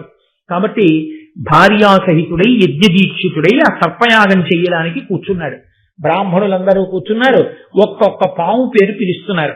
పిలిస్తే వచ్చి అతి వేదాకుల చిత్తులై పడి హృదాప్తాసీ విషాగ్నుల్ సితాసిత పీతారుణ వర్ణదేహులు నవాశ్రుగ్రక్త నేత్రుల్ మహోన్నతులేక త్రిక పంచ సప్త నవ నానామస్తకుల్ పల్వురు ఉద్ధత నాగేంద్రులు బ్రహ్మదండ హతి ఆర్తధ్వానులై వసిలో.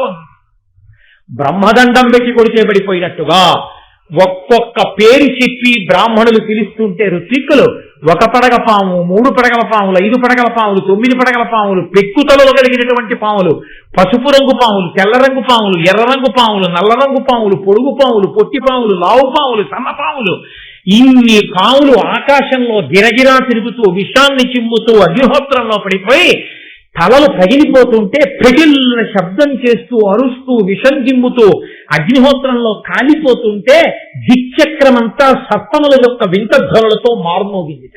అలా అందరూ చిత్ర విచిత్రంగా ఇదేమి యాగమని చూస్తుండగా ఆకాశంలోంచి రంగురంగుల పాములు, అనేక తలల పాములు వచ్చి ఆ యాగంలో పడిపోయి అగ్నిహోత్రంలో కాలిపోతున్నాయి. తక్షకుడు భయపడిపోయి తక్షకుడతి భీతుండై ఈ క్షణమున అరిగే సురగణాధిప నన్ను రక్షింపవయనుచు ఆ పురందరు కడకు. తక్షకుడు భయపడిపోయి, దేవేంద్రుడు ఆయనకి స్నేహితుడు, వెళ్ళి రక్షించు రక్షించు రక్షించు అని ఇంద్రుడికి అట్ట దాక్కున్నాడు. ఇంద్రుడు బ్రహ్మగారు చెప్పిన మాట విని కొన్ని పాములు బతుకుతాయన్న మాట విని, ఆగరా కంగారు పడకు, ఆ యాగాన్ని ఆపుతాడు ఒక బ్రాహ్మణుడు వచ్చి, నువ్వు బ్రతుకుతావు, అలా కూర్చో, బెంగ పెట్టుకోకని చెప్పి ఆయన ఆ తక్షకుడిని ఇంద్రలోకంలో కూర్చోపెట్టాడు. ఇంతలోకే మహానుభావుడు వాసుకి గబగబా పరిగెత్తుకుంటూ చెల్లెలి దగ్గరికి వెళ్ళాడు.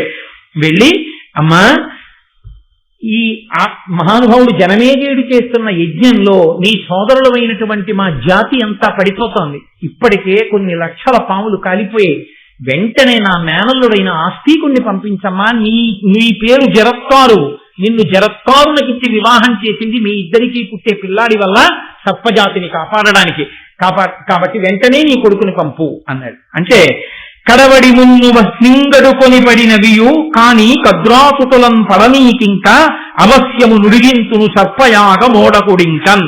మీరు బెంగ పెట్టుకోకండి, పడిపోయిన కద్రోపుత్రులు పడిపోయారు, మిగిలిన వాళ్ళని రక్షించే భారం నాది అని ఆస్తికుడు బయలుదేరి జనమేజయుడు చేస్తున్నటువంటి ఆ సర్పయాగ శాలలోకి ప్రవేశించాడు. ప్రవేశించగానే మహాతేజోమూర్తి ఆ ఆస్తికుడు నడిచొస్తుంటే రాజు ఋత్విక్కులు అందరూ ఆయన వంక చూస్తున్నారు. ఆయన అన్నాడు, రజనీనాథ కులైక భూషణుడవై రాజర్షివై ధారుణీ ప్రజనెల్లం దయతోడ ధర్మచరితం బాలించుతున్ దుంటి ధర్మజు నాభాగు భగీరథున్ దశరథున్ మాంధాతృ రామున్ రఘున్ విజయున్ పోలితి సద్గుణంబుల జగద్విఖ్యాత పరీక్షిత. మహానుభావ పరీక్షిత్తు, నీవు రజనీనాథ కులైక భూషణుడవై రాజర్షివై, చంద్రవంశంలో పుట్టినటువంటి గొప్ప రాజువై రాజర్షివై, ప్రజలందరినీ దయతో ధర్మంతో పరిపాలన చేస్తూ ఆనాడు ధర్మరాజు నాభాగుడు భగీరథుడు దశరథుడు మాంధాత రాముడు రఘుమహారాజు అర్జునుడు ఎలా పరిపాలన చేశారో అలా పరిపాలించావయ్యా. కువలయంబున వారి కోరిన కోర్కికిం తగ నీవు పాండవ కులంబు వెలుంగ పుట్టి దృఢంబుగా నృపలక్ష్మితో అవని రాజ్యభరంబు దాల్చిన అంత నుండి మఖంబులంది విరిగిష్ట ధనంబులిచ్చుట తృప్తులైరి మహాద్విజుల్. నాయన, ఈ భూమండలానికి అంతటికి నువ్వు చక్రవర్తి అయిన తరువాత నీ రాజ్య పరిపాలనలో నువ్వు అనేకమైన యజ్ఞయాగాది క్రతువులు చేస్తూ ఋత్విక్కుల్ని పిలిచి నువ్వు ఇచ్చినటువంటి సంభావనల చేత, ఆ యజ్ఞ దీక్షితులైనటువంటి ఋత్విక్కులకి నువ్వు ఇచ్చినటువంటి దక్షిణల చేత బ్రాహ్మణులందరూ ఎంతో తృప్తి పొంది ఉన్నారు. ఈ స్తోత్రం చెయ్యడంలో ఒక రహస్యం ఉంది, దాని చివర మీకు దాన్ని చెప్తాను. వితతమఖ ప్రయోగ విధివిత్తము ఉత్తమధీయతుల్ జగన్ముత సుమహాతపోధనులు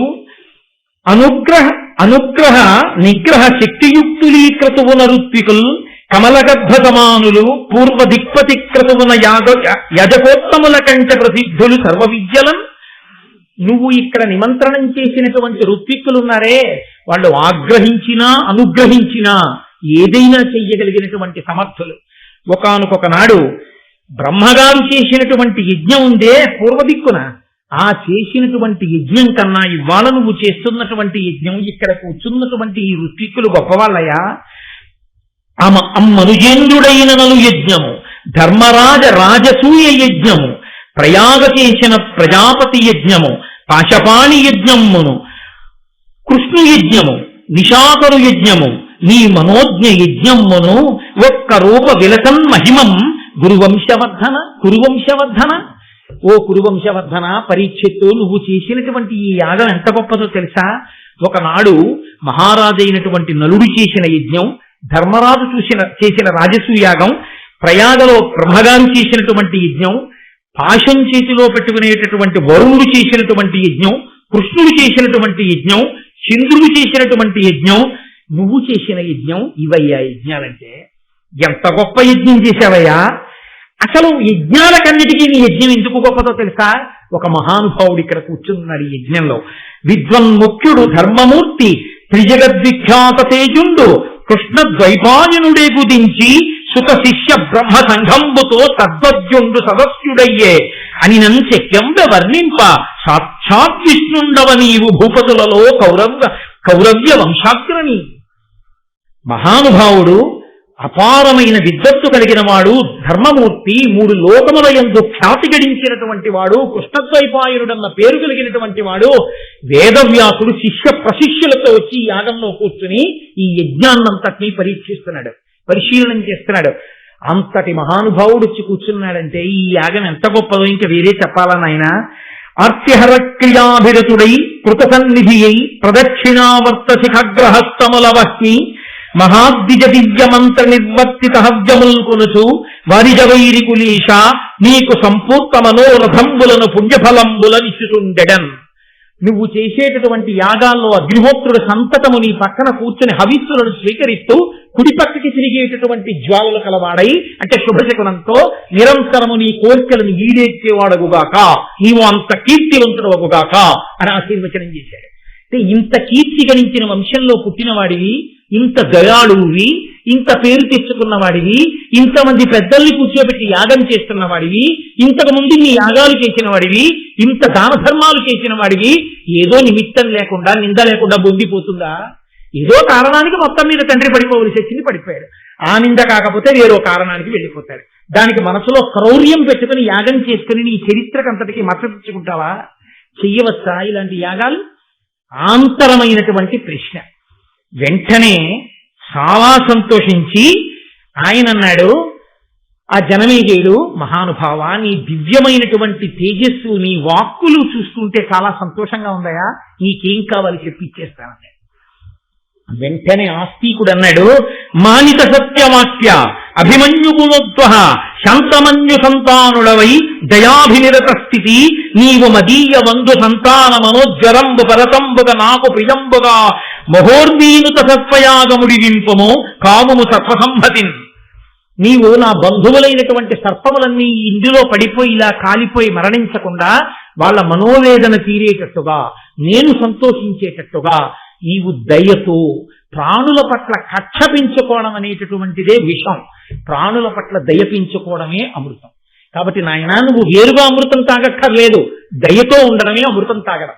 కాబట్టి ఆ కక్ష అన్నది పక్కన పెట్టి దయ అన్నదాన్ని నీ మనసులోకి తెచ్చుకో. ఎందుకు ఇంతమందిని కాల్చాలి, ఒకణ్ణి చంపినందుకు ఇంతమందిని చంపడమా అన్న భావనతో ఆలోచించు, నీకు చంపబుద్ధి.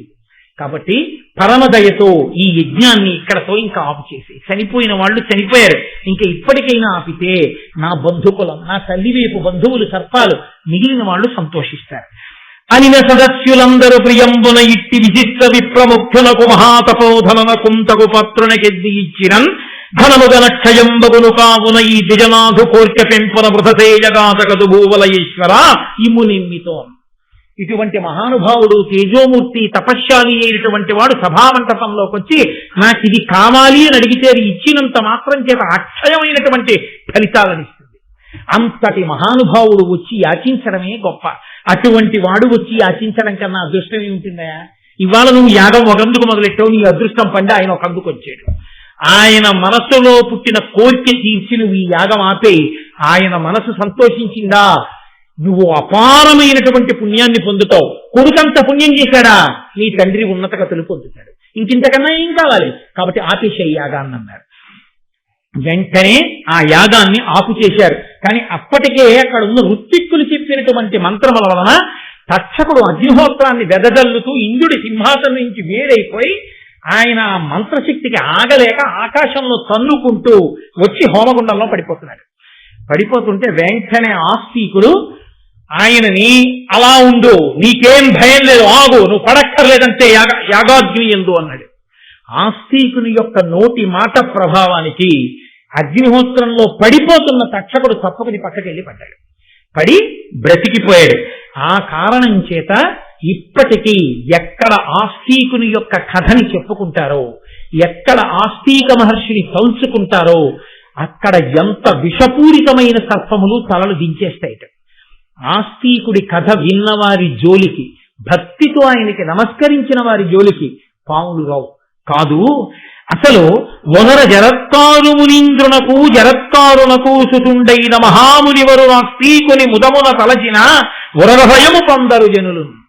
ఎవరైతే ఆ జరత్కారువుకి జరత్కారుడికి పుట్టినటువంటి ఆస్తికుని వలన ఉభయ వంశములు తరించి సర్పయాగంలో పాములు పడకుండా రక్షింపబడినటువంటి ఈ కథ వింటున్నారో అటువంటి వారికి పాముల వంటి పాపములు తొలగి వారు భగవంతుణ్ణి చేరడానికి, భగవంతుణ్ణి అనుగ్రహాన్ని పొందడానికి యోగ్యమైన స్థితిని పొందుతారు అని దీనికి ఫలశ్రుతి చెప్తూ మహోత్కృష్టమైనటువంటి జనమేజయ సర్పయాగం ఆస్తిక మహర్షి వల్ల ఆగినటువంటి సందర్భాన్ని కద్రువ కృతయుగంలో ఇచ్చిన శాపం కలియుగ ప్రారంభంలో ఎలా కట్టి కుడిపిందో, బ్రహ్మగారన్న వాక్కు నిజమై పుట్టినటువంటి ఒక మహాపురుషుడు యాగాన్ని ఆపి దుష్ట సర్పములు నశించిన తరువాత మిగిలిన పాములు ఎలా బ్రతికాయో ఈ కథలో చెప్పబడింది.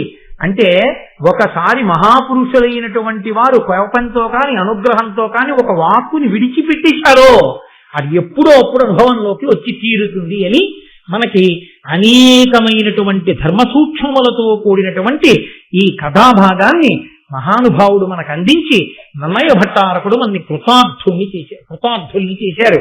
ఎన్ని ధర్మ సూక్ష్మములు వివరించారో మీరు దీన్ని జాగ్రత్తగా గమనిస్తే ఎన్నో చోట్ల వ్యగ్రతతో విడిచిపెట్టినటువంటి వాక్కు బ్రహ్మదండము కన్నా గొప్పదై పడగొట్టేస్తుంది అని చూపిస్తుంది. అందుకే తపస్సు చేయడం గొప్ప కాదు, తపస్సు చేసినటువంటి వాడు నిగ్రహాన్ని పొంది ఉండడం కూడా అంతే అవసరమై ఉంటుంది. శృంగి వాక్కు విడిచిపెట్టాడు, శమీకుడు అడిగాడు ఉపసంహారం చేయమని. నాన్నగారు నేను శాపవాక్కు విడిచిపెట్టింది అప్పుడే తక్షకుల్లో ప్రచోదనం చేసేసింది కాబట్టి నేను వెనక్కి తీలేనన్నాడు. కద్రువ విడిచిపెట్టింది, వెనక్కి తీలేకపోయింది. బ్రహ్మగారు అనుగ్రహ వాక్కు విడిచిపెట్టాడు, రక్షింపబడ్డాయి. కోపంతో విడిచిపెట్టిన వాక్కు భూతదయలేనటువంటి పనియే విషము. భూతదయ సకల ప్రాణులు సంతోషంగా ఉండాలనేటటువంటి మనసుతో జీవించడమే అమృతం.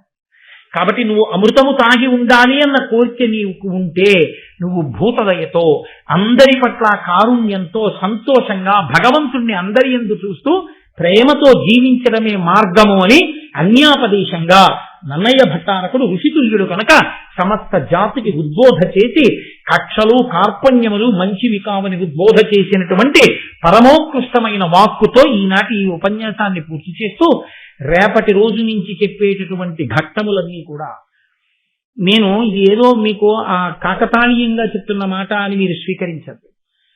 కేవలముగా ఇక రేపటి నుంచి వచ్చేటటువంటివన్నీ కూడా మహాత్ముల యొక్క జననములు. ఎటువంటి మహాత్ములంటే వేదవ్యాస జననం, భీష్మాచార్యుని అవతరణ, తర్వాత పాండవులు పుట్టడం, ఇంకా అంతా కూడా మహాపురుషుల యొక్క జననములు. మీకు ఆశ్చర్యం ఏమిటో తెలుసా? ఈ మహాపురుషుల జననం జరిగేటప్పుడు ఎంతమంది దేవతలో వస్తారు, కథలో వచ్చి అనుగ్రహిస్తారు.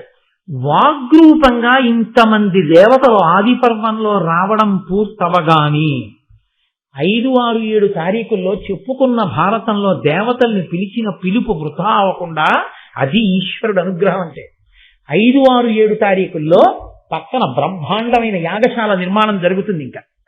ఇంకా మీరు రోజు చూద్దరుగా నా యాగశాల నిర్మాణం అది. గాయత్రీ మహామంత్రానికి 24 అక్షరాలైతే 24 మంది మహాతేజోవంతులు గొప్పగా వేదం చదువుకున్నటువంటి ఋత్విక్కులు వస్తారు.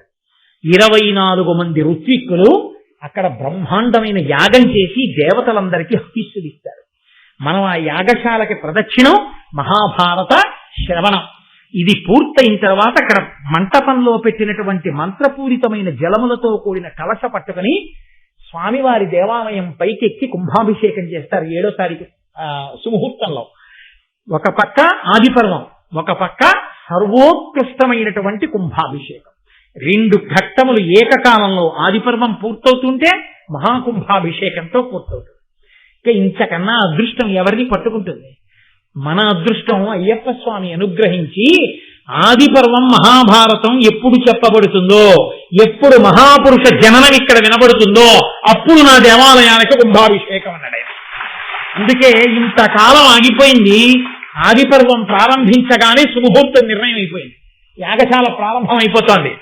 ఆదిపర్వం పూర్తయితే మహానుభావుడు పరమధర్మాత్ముడు ఎవరి పేరు చెప్తే లోకం పరవశించిపోయి కరించిపోతుందో అటువంటి భీష్ముడు, ధర్మరాజు, భీముడు, అర్జునుడు, నకులుడు, సహదేవుడు, ద్రౌపదీదేవి, దుష్టజ్యుమ్నుడు, ద్రోణుడు, ఆ కృపాచార్యుడు, మహాత్ముల యొక్క జననములన్నీ ప్రారంభం అవుతాయి. ఆ ఘట్టములన్నీ ఇంకా రేపటి నుంచి ప్రారంభం. దేవయాని, కచుడు, మహానుభావుడు బృహస్పతి, శుక్రాచార్యుల వారు, అసలు వాళ్ళ పేర్లు తలుచుకుంటే చాలు, వింటే చాలు. అటువంటివన్నీ రేపటి నుంచి ఆ ఘట్టాలు ప్రారంభం. కాబట్టి రేపు సాయంకాలం 6:30 మళ్ళీ తిరిగి మనం కలుసు